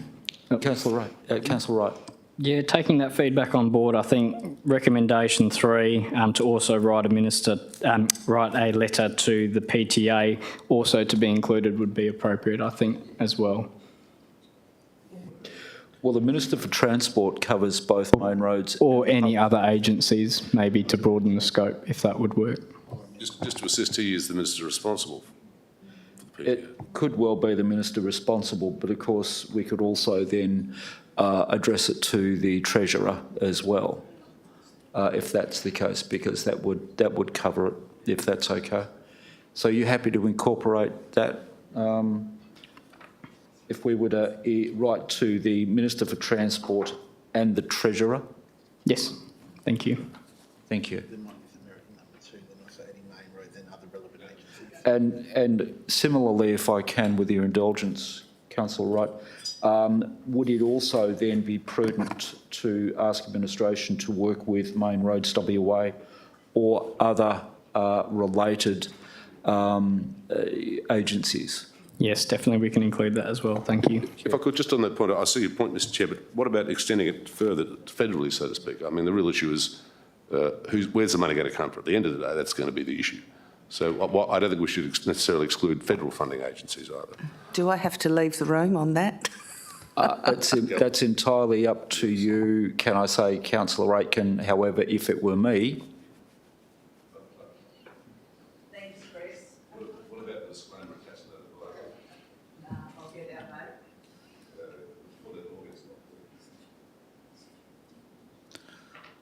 Just for the record, Councillor Aitken has declared an interest and is leaving the room currently.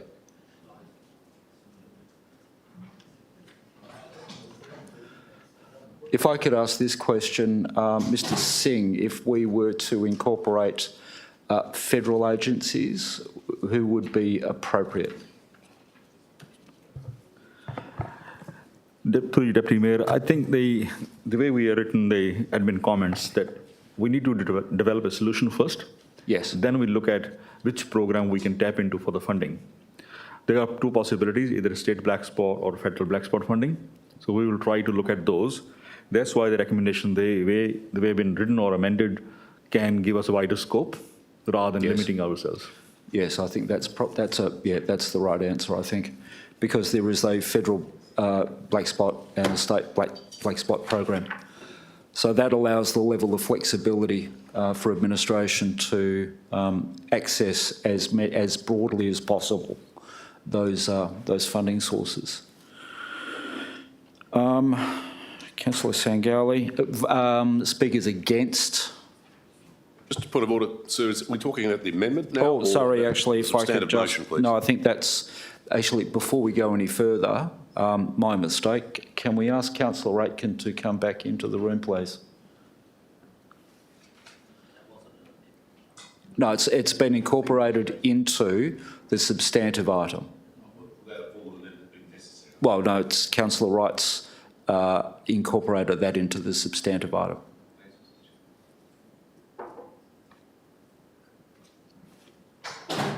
With the agreement of the seconder as well. Sorry, Councillor Aitken, we almost forgot you out there.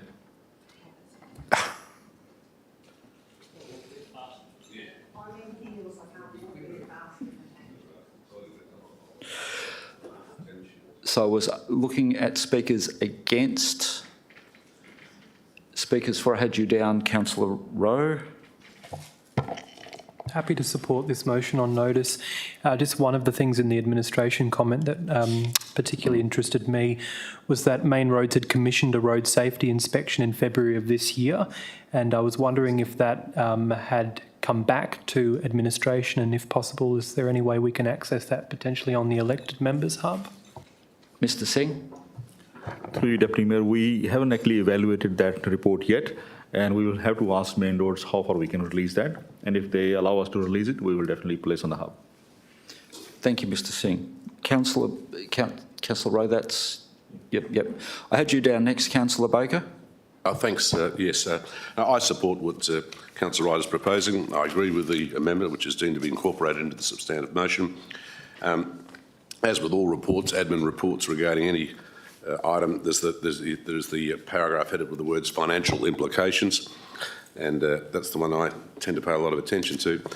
I appreciate, of course, that the Wanneroo Road itself is managed by the MRWA, of course, and it would seem impliedly that East Road, however, is the responsibility of the city, as I read the financial implications. In that paragraph on page 657, it states the cost estimates for any proposed intersection upgrades will be known only after a detailed analysis is undertaken, etc., obviously. And it goes on to state, any works on Wanneroo Road should be funded by MRWA, Main Roads WA, and that's on Wanneroo Road, unless these relate solely to improvements on East Road. Now, I would have thought when an intersection is upgraded or substantially changed, of course, it's very difficult to determine precisely in monetary terms who should be responsible for the total cost of doing the lot, so to speak. But why would it be the case that the Main Roads WA would not fund the works on Wanneroo Road? Why would it be the case? It says in the report that they should be funded, but why would they? What possible reasonable explanation could they have for declining to fund the works required on Wanneroo Road, please? To Mr. Singh, I think, please. Thank you. Mr. Singh. Through you, Deputy Mayor, look, as I said earlier, a solution has to be determined first. Then it will be up, if the solution is that all the works are contained within Wanneroo Road, then Main Road will have to make a decision where these works sit in their priority order and how they can fund it. If the works are solely within East Road, they potentially, Main Road will say City of Wanneroo should fund it. So that's how this kind of can go ahead. At this stage, we are predicting that it should happen the way if all the works are contained within Wanneroo Road. Thank you, Councillor Baker. Thank you, Mr. Singh. Speakers against, Councillor Newen. Speaking for question. Question, certainly. Can we ask Main Road to consider any traffic treatment into interim, given the high number of crashes, including 3 fatalities in the last 5 years? Mr. Singh. Through Deputy Mayor, I think that's the conversation we will be having with Main Roads after we review the inspection report which they have commissioned. I don't think Main Road will be looking at anything interim. It had to be a solution which can work for the overall network and for that particular intersection. So that's work we'll be talking to Main Road, discussing with them and see what solution is possible. would it be open to us to take any interim measure, given the high number of crashes in the last 5 years? I suspect the response to that is it's doubtful, given that Main Roads controls Wanneroo Road. We would need to, A, fund whatever works were there, and B, seek their approval. And I think that would take us back to the very points that Mr Singh just mentioned. However, I don't want to put words in Mr Singh's mouth. Mr Singh? Thank you, Deputy Mayor. I think you answered my that particular question. Thank you. Speakers against? Speakers for? Councillor Miles? Yeah, look, thank you. I do support the notice of motion put up by Councillor Wright, and it's good to hear that a previous councillor is happy to help you out.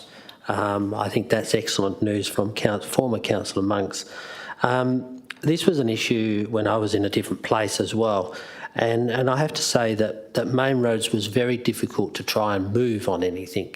Their argument, and they articulated extensively to me during the time, that because the intersection at Ocean Reef and Wanneroo Road was signalised, that actually broke the traffic enough for people to get in and get out. And as what was suggested by Councillor Aiken, that now there's no signalised intersection, it's just a straight through road over Ocean Reef Road from Wanneroo Road. This intersection and others, I guess, just Scenic Drive, just a little bit over the way from this, would obviously now be more at risk of those side impact crashes. And I do note administration's comment, there's been 13 crashes, 3 casualties at that particular intersection. It would be nice to understand whether they were rear enders or side impacts or anything like that. But happy to support it. It is Wanneroo Road, it is Main Roads Road, and I think from memory, and Mr Singh could probably answer the question as I finish, that the intersection and about 50 metres into East Road is actually under the control of Main Roads as well. So it'd be interesting to see how we can push them along with this intersection. Mr Singh, are you able to provide any comments on that last point that Councillor Miles raised? Through you, Deputy Mayor, I'll have to take that on notice and confirm that. There are different arrangements for different state roads with different local authorities. Thank you. Speakers against? Speakers for? Just a very brief comment from me. I think I absolutely support Councillor Wright's motion on notice.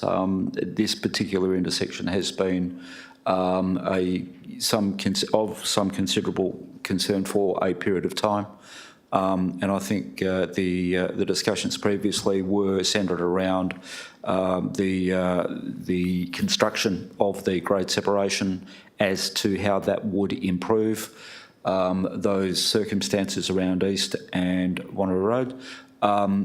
That now doesn't appear to have manifested itself, so it's appropriate at this point in time that we do then escalate it and seek the support of the funding bodies and the approvers in their circumstances. So I congratulate Councillor Wright for bringing this to Council. Councillor Wright, did you want to close debate? Thank you, Deputy Mayor. I just want to thank all the councillors tonight who have seriously added some serious value to this conversation. The reason for the motion on notice was to make sure we're taking the pressure off the budget and actually getting as much funding outside of the City of Wanneroo and actually working with our local members. And I thank Margaret Quirk as well for also contributing to those discussions. So I think it's really appropriate, and I thank councillors for adding value to that discussion tonight. Thank you. Thank you, Councillor Wright. Now, Councillor Wright has closed debate, so councillors, if you could please cast your votes on this item.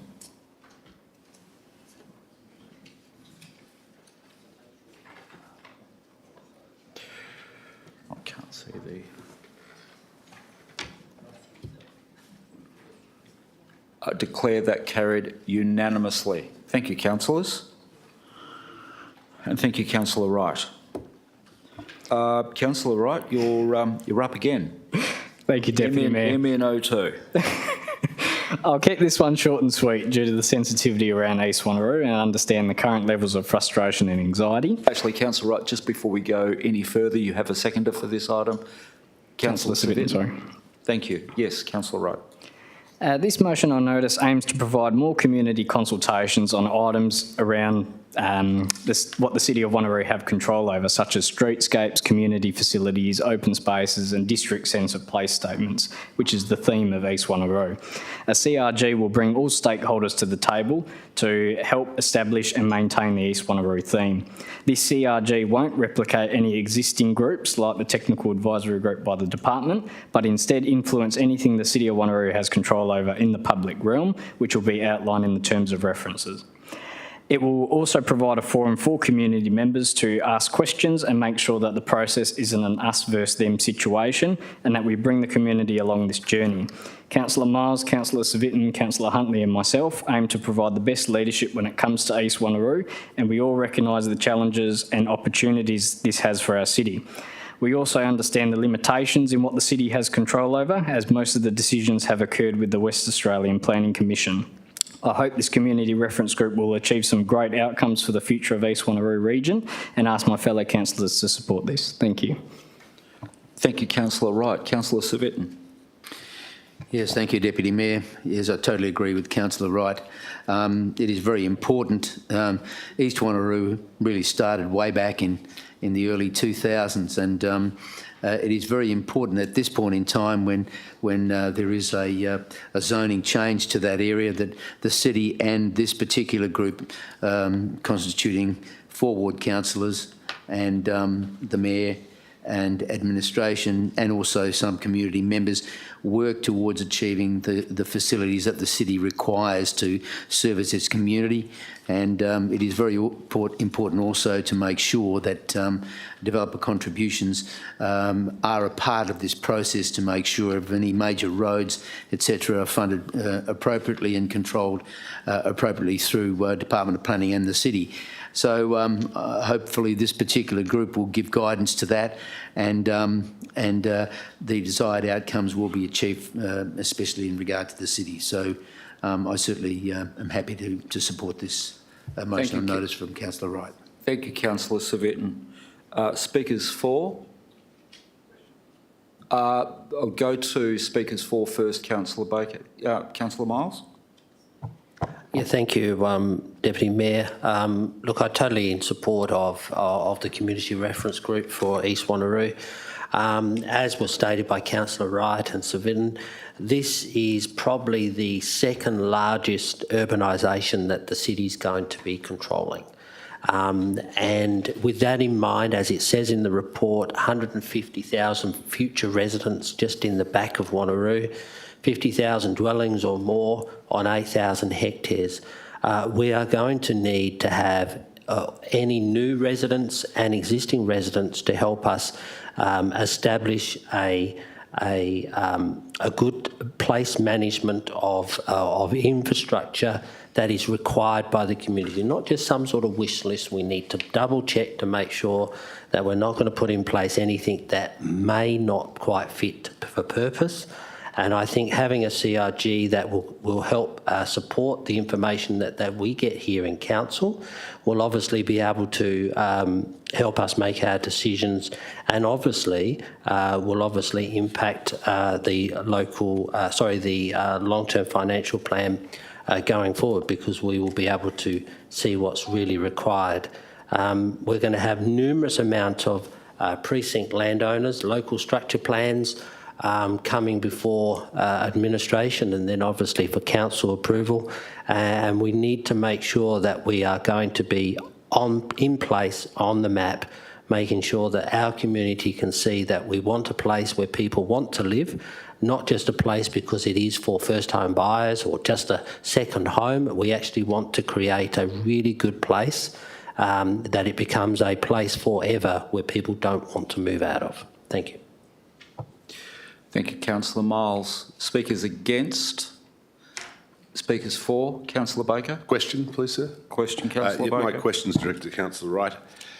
Councillor, on page 660, towards the bottom, there's 4 dot points. The second dot point says that the proposed community reference group is proposed at this very early embryonic stage to comprise of, amongst other things, 8 community members who live or reside within the East Wanneroo District Structure Plan area. Who will appoint those 8 community members, please? Will it be the council as in elected members, or will it be just the elected members who are seconded to the proposed working group, please? Councillor Wright. Thank you. I think the plan is with council and council to assess the submissions that we get who want to be on the group, and the point of a range of different precincts is so we don't have an under or over representation of a certain precinct on there. So that I'd believe that would go through council and for all of us to decide.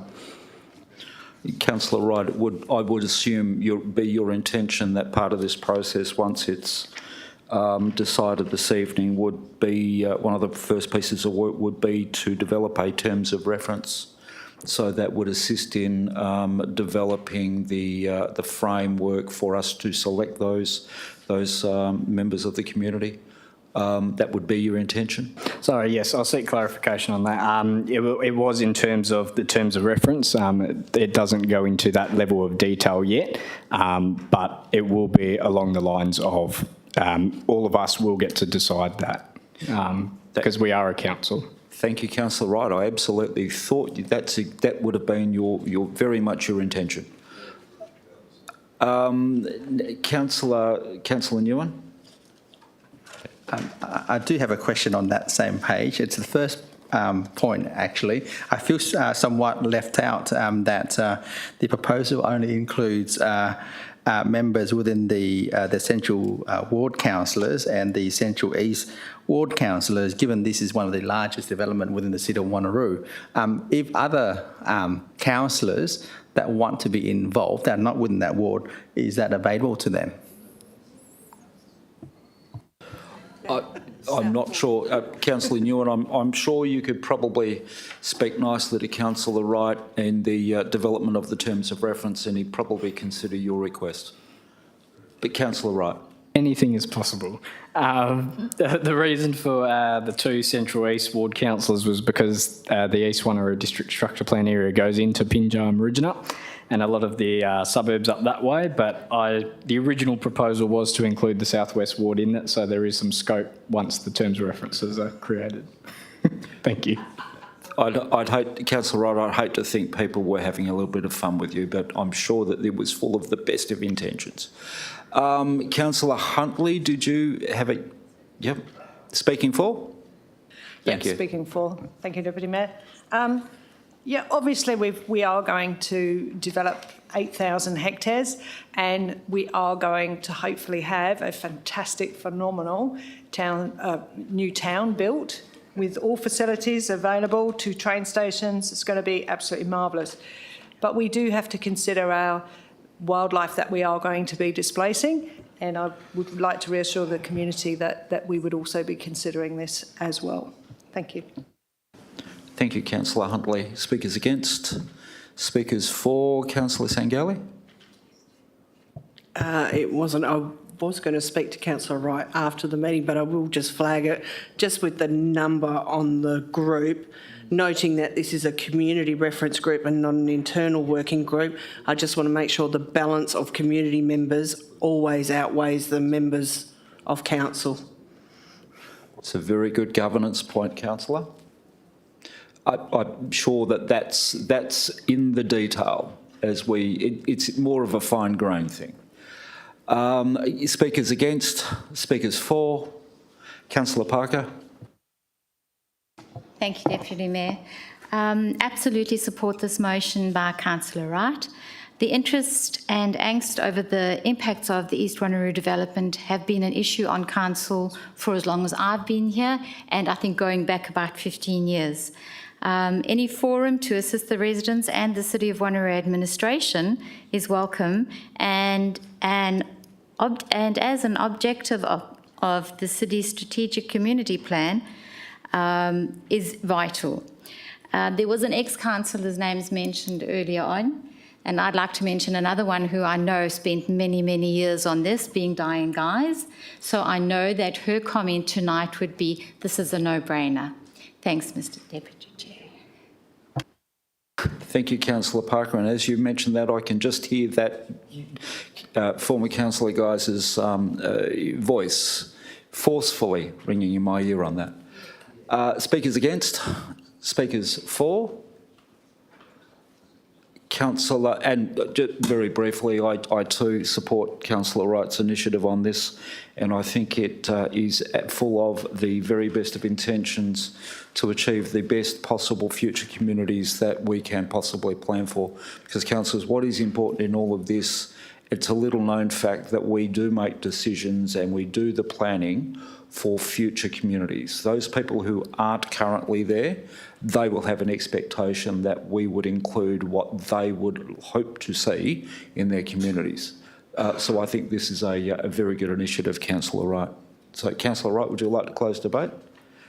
No, thank you for everyone's contributions, and the terms of references should be coming soon, so thank you. Thank you, Councillor Wright. With that, Councillor Wright has closed debate. Councillors, if I could ask you to please cast your votes.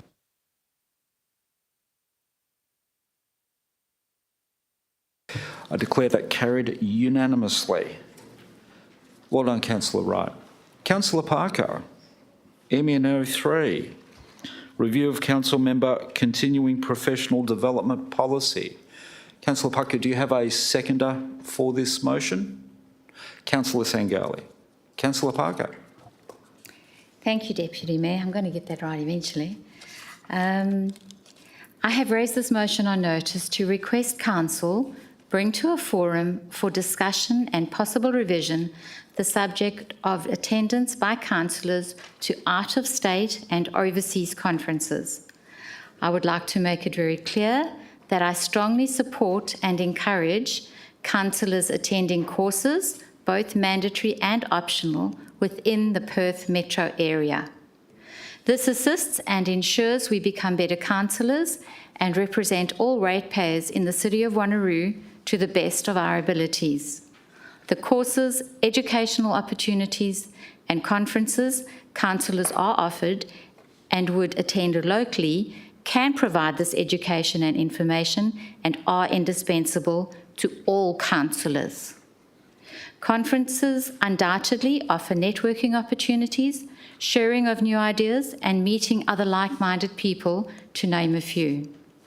However, and this is my reason for requesting the discussion, councillors need to look at alternatives as how this can be done by limiting the expenditure of our ratepayers' money.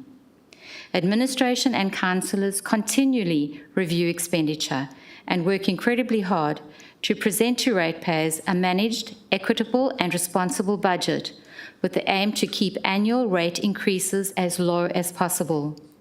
Identifying ways to do that in the current economic environment is extremely difficult. Councillors need to lead by example and ensure, while still improving and educating all of council by attending local or e-conferences, every effort is being made to keep costs to a minimum. I believe that as a councillor, total transparency means exactly that. Discussing this issue and then presenting the outcome of that discussion to ratepayers at a later council meeting confirms to our residents that council is transparent and is constantly working to benefit all ratepayers. I look forward to my fellow councillors' support on my motion and its outcome. Thank you, Deputy Mayor. Thank you, Councillor Parker. And just before I go to Councillor Sangali, if I could just confirm, Councillor Parker, on the recommendation, this is your understanding, the consideration at a future council forum, after forum is a full stop, and then the remainder of that sentence is deleted? Correct. Thank you. So just for clarification, councillors, it's to be for consideration at a future council forum. because the date there was prior to the 30th of June, which, given the time frame and schedule of work that we have, would be likely unachievable. So that was Councillor Parker's initiative. So just to confirm that's been updated, and for everybody listening to the recording. Councillor Sangali. Thank you. Thank you, Councillor Parker, for bringing this motion to Council. This motion is a simple request for Council to discuss the current Council member continuing professional development policy and to consider whether there are some identified savings that could be achieved by modifying the policy through particular focus on conferences, seminars or other like opportunities held outside of Western Australia. Currently, councillor attendance at conferences, etc., is almost completely funded by the city and includes the cost of registration, travel to and from the destination, accommodation, taxi fares between accommodation and conference, and meal and beverage allowances. Whilst these opportunities provide councillors the opportunity to further their knowledge and network, the cost of attending needs to be assessed against alternative methods. If this motion is successful, the future discussion could explore the benefits or disadvantages of 1, reducing the individual allowance and a cumulative allowance, 2, attending online rather than in person where available, and 3, possibly individual councillors meeting some of this cost. I ask that fellow councillors support this motion so we can discuss the benefits of modifying this policy and its financial impact. Thank you, Councillor Sangali. Okay, Councillor Baker, question. Thank you. Just a couple, I'll be very brief. This policy was reviewed by the council at its ordinary council meeting held on 15 March. That was around 50 days ago. On that date, it was agreed that this policy would be reviewed in October 2023. What material or significant change has there been since the unanimous decision of the council on 15 March this year to adopt, without any amendment, the revision that was then before the council? What is the significant material change in circumstances, please, in the last 50 days? Councillor Parker? I must be honest, this is an issue that I have had for many years coming into this. And I just think that with COVID, the change in the way we do things, the fact that we now have e-conferencing down to a T, we have Zoom, we have so many different alternatives, and the fact that we are going to go into a continuingly difficult financial episode stream, whatever you want to call it, for our residents, it is timely to look at that. This is not something that it's just come up with, that I have just come up with, and it's certainly not something that I haven't discussed with councillors previously. And I don't think there's a timeline or a date line to where we should be discussing this. I think that this is a prudent time to be discussing this and ensuring, I think we're becoming more and more, what we do as councillors is definitely becoming more obvious to residents. And I want to ensure that residents that we are transparent, and that is why I'm bringing this forward now. I do realise that this was discussed before, but not to this degree where I'm just looking at out of state and international. I'm honing in on that. Thank you, Councillor Parker. And can I, just before we go to the supplementary question, as it is the case with all councillors, it is the right of an individual councillor at any time to present a motion on notice for council to consider them. And my reading of this, it is simply to refer back to a forum to have a further discussion. And it's absolutely Councillor Parker's right to have it tabled this evening. Councillor Baker? Yes, supplementary. Just in relation to the issue, your explanation for why it was you were proposing this was because of your concerns about interstate and overseas conferences. Of course, the recommendation that you put up simply proposes a review of the entirety of the policy, not just two possible aspects of the policy. there's that aspect to it. And also, with respect, and I'll be supporting this motion, don't get me wrong, I'll have a lot to say about that shortly. The point is all the issues you've raised, e-conferences, et cetera, COVID, et cetera, they were very much live issues just under 50 days ago, 50 calendar days. But, anyhow, look, if you want to, we could review this policy every week if you wanted to. It's up to you. If we've got the time, subject to FTE times, council costs and whatever. It's the same with all policies. You can bring it up for review every 60 days if you like. But, so, all right, I won't labour further until I get to speak in support of this motion. Thank you. Thank you, Councillor Baker. And just on that, I think it's Councillor Parker's right to bring it, but it's also Council's obligation to consider it. Councillor Aiken. I just want to ask a question because the discussion seems to be about councillors' conferences and seminars outside of WA. Would that include the Mayor's attendance at conferences and seminars outside of WA? Because there is a cost to that as well to Council. I'm assuming, and before I go to Councillor Parker, those things will all be up for discussion by all of Council. Councillor Parker. Correct. That's what that is what this motion is about, is actually bringing all of those questions to the table and to discussing them openly, and then we can come to a discussion or just whatever on that. But yes, so everything, the discussion is going to be around everything that pertains to that. Councillor Aiken. As we are moving around the world a lot more, as the borders are down and that, what happens if online is not available or off-site education is not available with these seminars that we go to, and then we become locked in because Council's policy is that we can't travel? We need to be mindful of that. Can I just say before I go back to Councillor Parker, and I'm probably interjecting a bit much myself, it's a discussion to be had at a forum, and I think actually presupposing some of those outcomes in this forum is probably not the ideal thing, because that discussion has got to be had in a more considered way. But Councillor Parker? No, actually what you've just said, Deputy Mayor, is actually correct. These questions I do want answered, but I want them answered in the right place, and I think bringing it to a forum is that place. I could really have come back to you with about 100 at this point, but I don't think that is the right place and the right time to do it, because this motion on notice is asking for it to come back to a forum where we can have an honest, open and confidential discussion. Thank you. Thank you, Councillor Parker. Councillor Wright, I think, was next. Question, yes.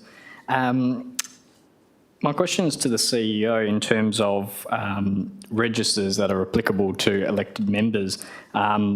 I did a bit of a browse through other metropolitan councils, and I see they have registers for conferences and training events that each councillor attends. I understand that we're meeting our minimum obligations under the Local Government Act, but I think there's a lot of opportunities to introduce a lot of other registers that are applicable to councillors to provide more transparency around that. And it's in relation to this motion on notice around the conferences and training events. Have we actually got one of these on the city's website that is regularly updated? And my second question is, how often are registers updated, the ones that are applicable to council at the moment? Thank you. Mr. CEO. Thank you, Mr. Deputy Mayor. So we have the registers that are required under the Act, and they're updated in accordance with the Act. From memory, I can recall elected members having a discussion maybe in the last 12 months about additional registers, but we do not have any council-endorsed additional registers at this point. Question, if I no, can, please, not just yet, Councillor Baker. We've got other councillors who were up before you. Councillor Rowe. Oh, I'm sorry.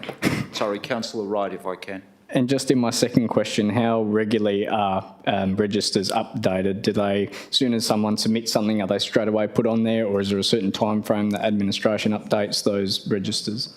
From memory, I think the regulations require they be updated within a certain period of time, and we would follow that. Ms Smart might be able to add a little additional information in terms of the frequency. Mr. Smart. Yes, thank you, Deputy Mayor. So the registers that are currently on the website do vary in the requirements for updating. Some have a very specific turnaround time. It might be within a week or 14 days. Others are required to be updated annually. For example, the registrar in training needs to be updated within 2 weeks of the end of the financial year. Councillor Rowe. Thanks, Deputy Mayor. I'll be speaking in support of this motion on notice. And in terms of the sort of material or substantive changes that have happened since the policy came up for review, I can't speak for Councillor Parker, but in my mind, when I was reading this motion on notice, the inflation rate was one, and significant cost of living pressures to households. So I don't know if that was at the front and centre of your mind, Councillor Parker, but it was certainly on mine when I was reading it. I think all of us as councillors need to be conscious of the economic climate as it is and the real pressures to the operating budget as well. I think we all have to make a considered choice on whether to attend events or conferences or take up PD opportunities when they come up. And consider what the genuine benefit is for ourselves, for our fellow elected members, and then for the community as well. I'm not against a budget allocation for conference attendance and for PDs, but I think it needs to be as transparent as possible, and the benefit, the overall benefit, needs to be justified, and I'll articulate more of this at forum should this motion on notice be successful. For example, wherever possible, to prioritise online participation if it's available, and also then delegates who attend those conferences perhaps sharing the skills and the knowledge that they learn with the rest of the elected members. So if matters come before council that are relevant to those conferences, we all have that benefit of that knowledge. I can't foresee any reason to oppose this motion, because if you're supportive of changing the policy, you can articulate the reasons for doing so at forum. And if you have reservations about why the policy shouldn't change, you can articulate those and convince council members to keep the policy as is at forum. So I'm fully in support. Thank you, Councillor Rowe. Councillor Nguyen. Look, I do support this motion, but I do have a couple of questions in relation to this motion, because I guess this motion seems to stem from the concerns of travelling interstate or internationally to international conferences. Now, I don't see why we can't take it further by, if we're looking at trying to reduce costs and fees, we should look at potentially cutting other, I guess, discretionary spending, including, for example, potentially our dinners every night, because that is another cost. So I think if we were to review costs, we should review as a whole to see how much savings we can have, not just on the travelling, because I think I know this is just one part of initiative to trying to save costs, but I think we should look at even other cost-cutting measures. So I do support this, but I think we should do even more, because in the last 4 years we've got COVID. There weren't that many interstate travel opportunities. So the issue isn't really there. I know before that there may have been a lot more. So I guess my question to administration is, has the interstate travel cost changed in the last 4 years or in the last 10 years compared to now? Because I would have thought the cost of travelling hasn't been that much in the last maybe 2 years, because there weren't none. Councillor, if I can, and I don't think it's up to administration to answer that particular question, 2 points. Number one is relevance. Raising the prospect of meals in discussion about referring something back to a council forum for discussion is not relevant to this circumstance. And the motion itself is about referring the policy back to forum. And the question, if you'd like to put that in writing to administration to have that discussion at a forum, I think would be give them a chance to have a well-researched and well-informed discussion. So the subject matter of this particular item is about referring the policy back to forum and whether or not councillors support that or not. Yes, I guess my question in relation to the conferences itself is, what is the distinction between attending conferences interstate and within WA, leaving aside the costs? So if we were to, say, reduce the allowance itself, so a councillor is probably open to consider whichever, whether within WA or interstate. So what is the difference if we were only going to target overseas or interstate conferences? Well, I don't, yeah, and again, this isn't for an administration to answer or respond to your question. This, if you have that question... No, this is for the, I think, Councillor Parker, who has put forward this motion. Because you specifically asked for administration to respond. If administration can respond as well. No, it's not up to administration to respond to this item. It's a motion on notice from Councillor Parker. Thank you, Councillor Nguyen. And I'm sure Councillor Parker would probably say that it's up for discussion at a forum where it can be advised or discussed in a very informed and measured way. Councillor Parker. I'll just repeat the last 3 lines. Discussing this issue and then presenting the outcome of that discussion to ratepayers at a local council meeting. So whatever comes onto the table at the time gets discussed, and then we bring those discussions and the alternatives or whatever we've come up with to a council meeting to be transparent at the time. But all of the issues, whatever you want to discuss, can be discussed at a forum, and that is what I'm asking for, is the forum to discuss this, and I'm doing it to ensure that the transparency is there, because I'm not saying that we are going to be discussing all of this, and we really need to bring it back now and tell everybody what the outcome of that discussion was. So that is the intent of this motion.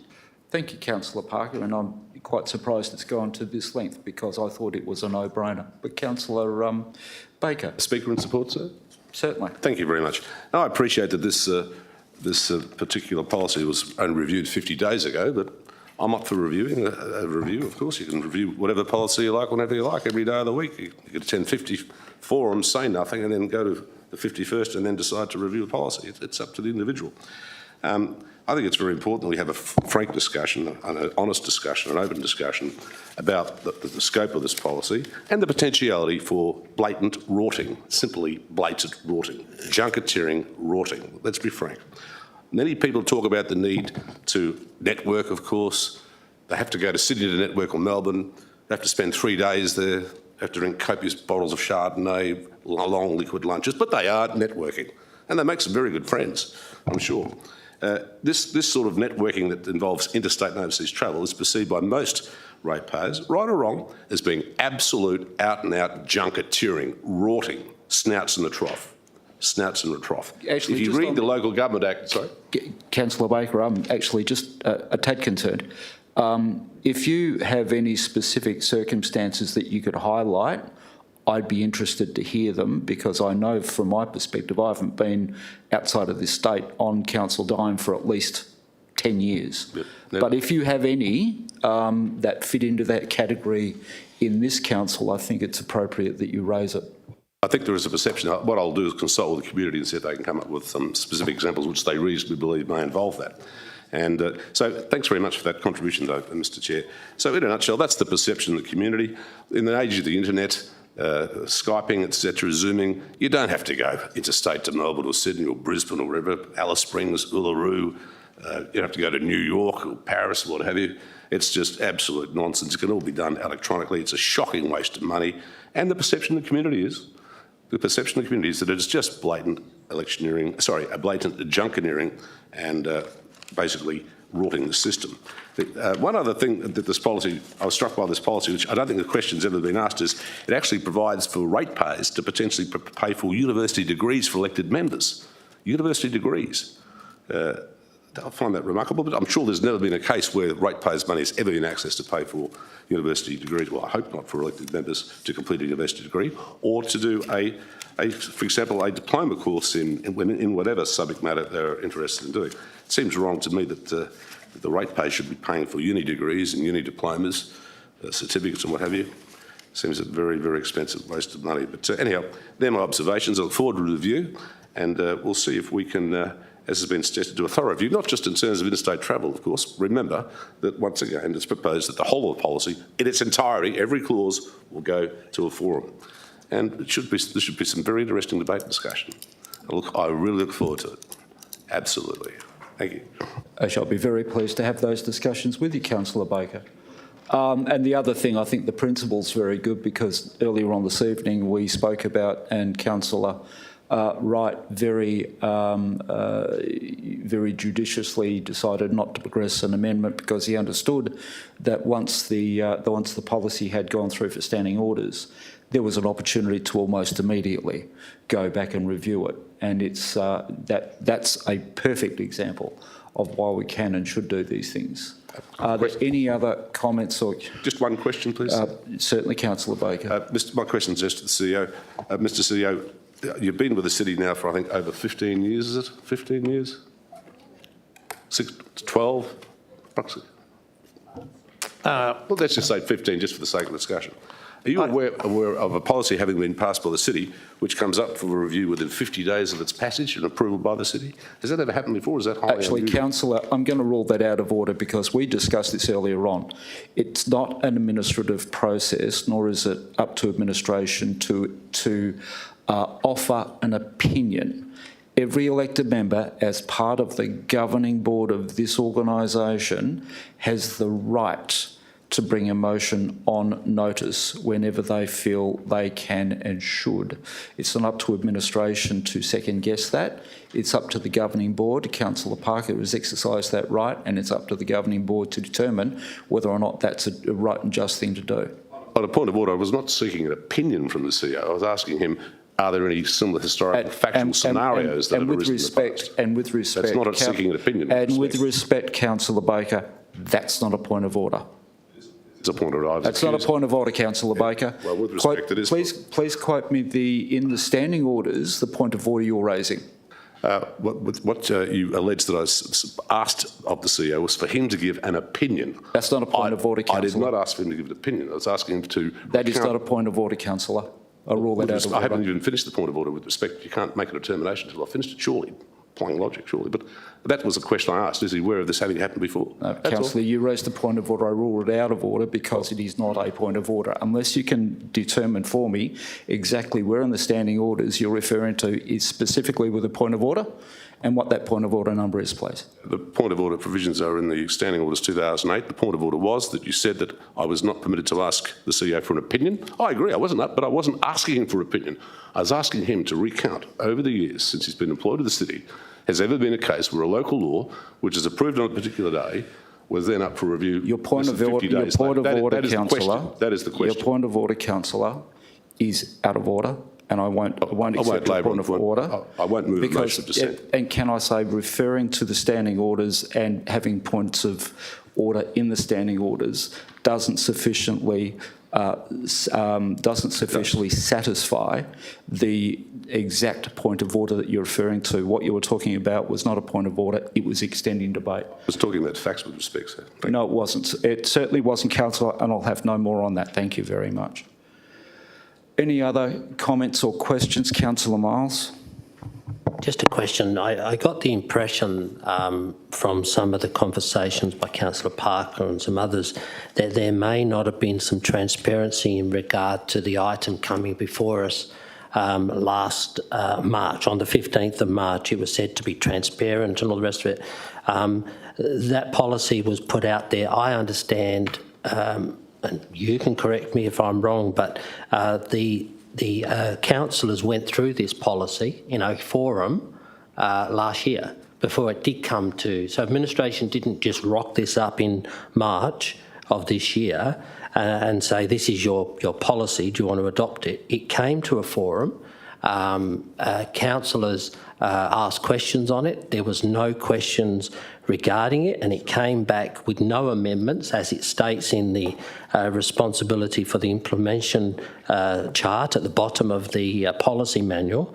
So I'm just trying to understand why the word transparency has come up when it was very transparent in a forum, and it was very transparent when it was put on the agenda in March of this year for us to discuss at a briefing and also at the ordinary council meeting on the 15th of March. So I just want to understand where the transparency part of the conversation has come from, because that somewhat is putting in my mind I feel that this was just slid into the agenda without any conversation, and that's not the case. No, you're quite right, Councillor Miles, it certainly wasn't, and as these things always happen, they are fully discussed and expanded upon by all councillors who attend those forums. Prior to them coming to a council meeting, you're absolutely right. Councillor Parker? Thank you, Deputy Mayor. No, Councillor Miles, that was not the intention at all. I believe that this council and administration are extremely transparent. The transparency that I was referring to is what will come out of the discussions at the forum. I do believe, and I think is an example of what has happened here tonight, there are going to be a few issues that do come to that forum and are laid bare on that table, and that is the transparency that I'm referring to. So I'm referring to transparency that comes from the forum that I'm asking for in this motion. So that does that clarify it? Well, I guess the issue there is forums are not transparent. They're confidential. They are confidential meetings. So if you want to be transparent with this particular policy, Deputy Mayor, coming through you, you would have the discussion in this chamber, not in a forum. There's no transparency in a forum. No, but the transparency will come in this council once we have had an opportunity to discuss what all councillors are feeling. I think there's been a couple of different opinions to what I am alluding to. So when we've had the discussion as to everything, what comes before this council, and obviously then the ratepayers, is what has come out of that. So that's the transparency that I'm alluding to. So I'm not talking about confidentiality, Councillor Baker, or anything like that. So when we do have a forum, it is confidential. We are all there around the table and are able to discuss what we don't like or what we do like or what we agree with and what we don't agree with. What the transparency is alluding to is what comes to this council at the end of that. So that we can all sit around here and say, yes, this is transparent and this is what we've all come to an agreement on. So just to finalise on this point, are you suggesting when this was discussed in forum last year, late last year, that councillors didn't have the opportunity to talk about it, and that when it then came to the March briefing session and council meeting, that's when the first opportunity that councillors had the opportunity to talk about it? So Sorry, Deputy Mayor? Yeah, Are you happy actually, for me yes. to answer the question? Yes, Councillor Parker. In all the 7 years that I've been on council, I have never had this discussion. In all 7 years that I've been on council and have not agreed with something, that I have been able to go and ask the CEO or whatever the case might be. But I have never been in a discussion where we can put all of this on the table and not actually have to worry about anything. And that's what I want to get to. I know there's a lot of people that are going to say to me, oh, but this or that, or we don't agree, or we do agree, because this is a contentious issue. It's been something that has been going on in council for many years. But I think going forward, we all need to take responsibility for what is going forward, for what is going to happen in the future. And that is the discussion I want to have. And I don't necessarily want to have that in the open, because I feel we all have opinions and they all need to be heard confidentially so that we can come up with the best solution for our residents. And ultimately, that's what I'm looking for, is the best solution for our residents and for us as councillors to be able to raise our heads and say, you know what, we are doing the best for the residents and we are saving you money and we are making an effort to keep our rates as low as possible. It has never been more important to keep our rates as low as possible as going forward. Thank you, Deputy. Thank you, Councillor Parker. Councillor Baker. sorry, a further question to Councillor Parker, if I can, please. In order to assist with the transparency of the forum, and without in any way waiving confidentiality, would you agree that at the very least, in terms of transparency, at the very least, that the forum be recorded electronically, just like this meeting is tonight, just like briefing sessions are? I think you'd agree that that would greatly assist in the transparency in terms of what actually transpires at the forum, particularly in case, hypothetically, there's a hypothetical scenario, someone says something they didn't say and someone says they did say it. But at least that way, in terms of transparency, you'd have a recording you could fall back on. That would still be a confidential recording, but it would still nonetheless be a way of assisting transparency. Would you support the idea of the forum being recorded, please? Councillor Parker, I don't think it's appropriate that you actually should be put on the place, put on the spot to answer that question. Because Councillor Baker, you will be aware that forums are all confidential. Unless otherwise resolved by the group. And forums are not a decision-making environment, Councillor. No. You will also be aware of that.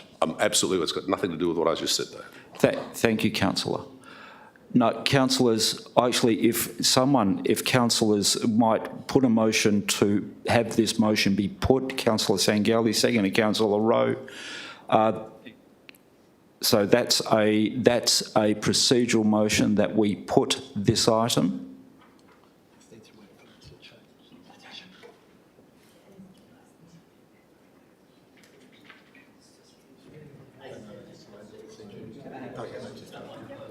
No. Okay, councillors, this is on a procedural motion just to decide to have the motion put. If you cast your votes, please.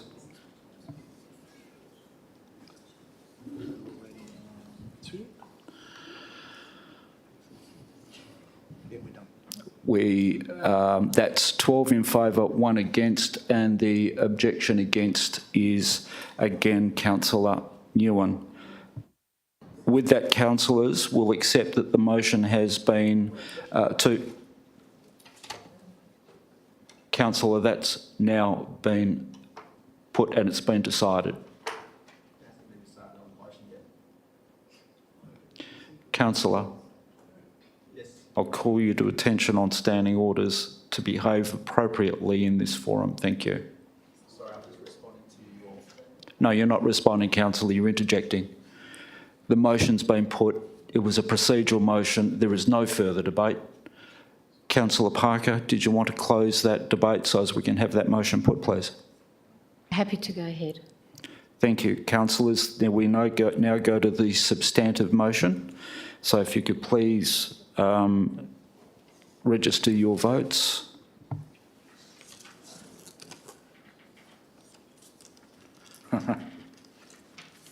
I declare that carried 12-1 with the opposing motion being Councillor Nguyen. Now with that, councillors, we move on to item 10, urgent business. There is nil. Item 11 is confidential. And council, we will move into confidential session to discuss item CR 010522 under the terms of the Local Government Act 1995, section 5.232. Looking for a mover, Councillor Miles, second to Councillor Savitton. Councillors, if you can, please cast your votes to go into confidential session.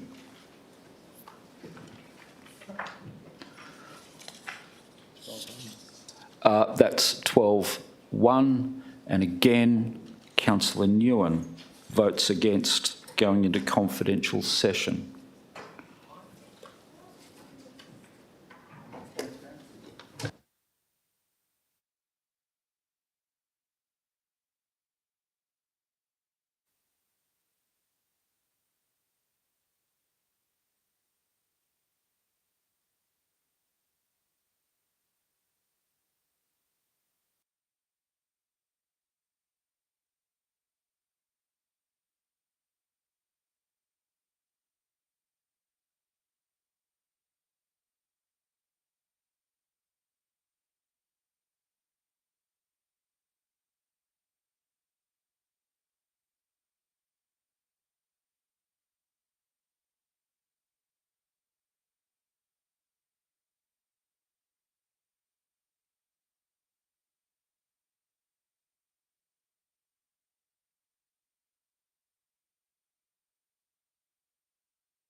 Thank you, councillors. I'll read now the recommendation, and the recommendation is, councillors? Recommendation is that council supports the Chief Executive Officer's approach to the staffing matter as discussed in the report. That was moved Councillor Rose, seconded Councillor Civic, and that was carried unanimously. Thank you, councillors. We move to item 12, which is date of the next meeting. Council members' briefing session is to be held Tuesday the 7th of June 2022 at 6 p.m. Item 13, closure, and declare the meeting closed at 8:37 p.m. Thank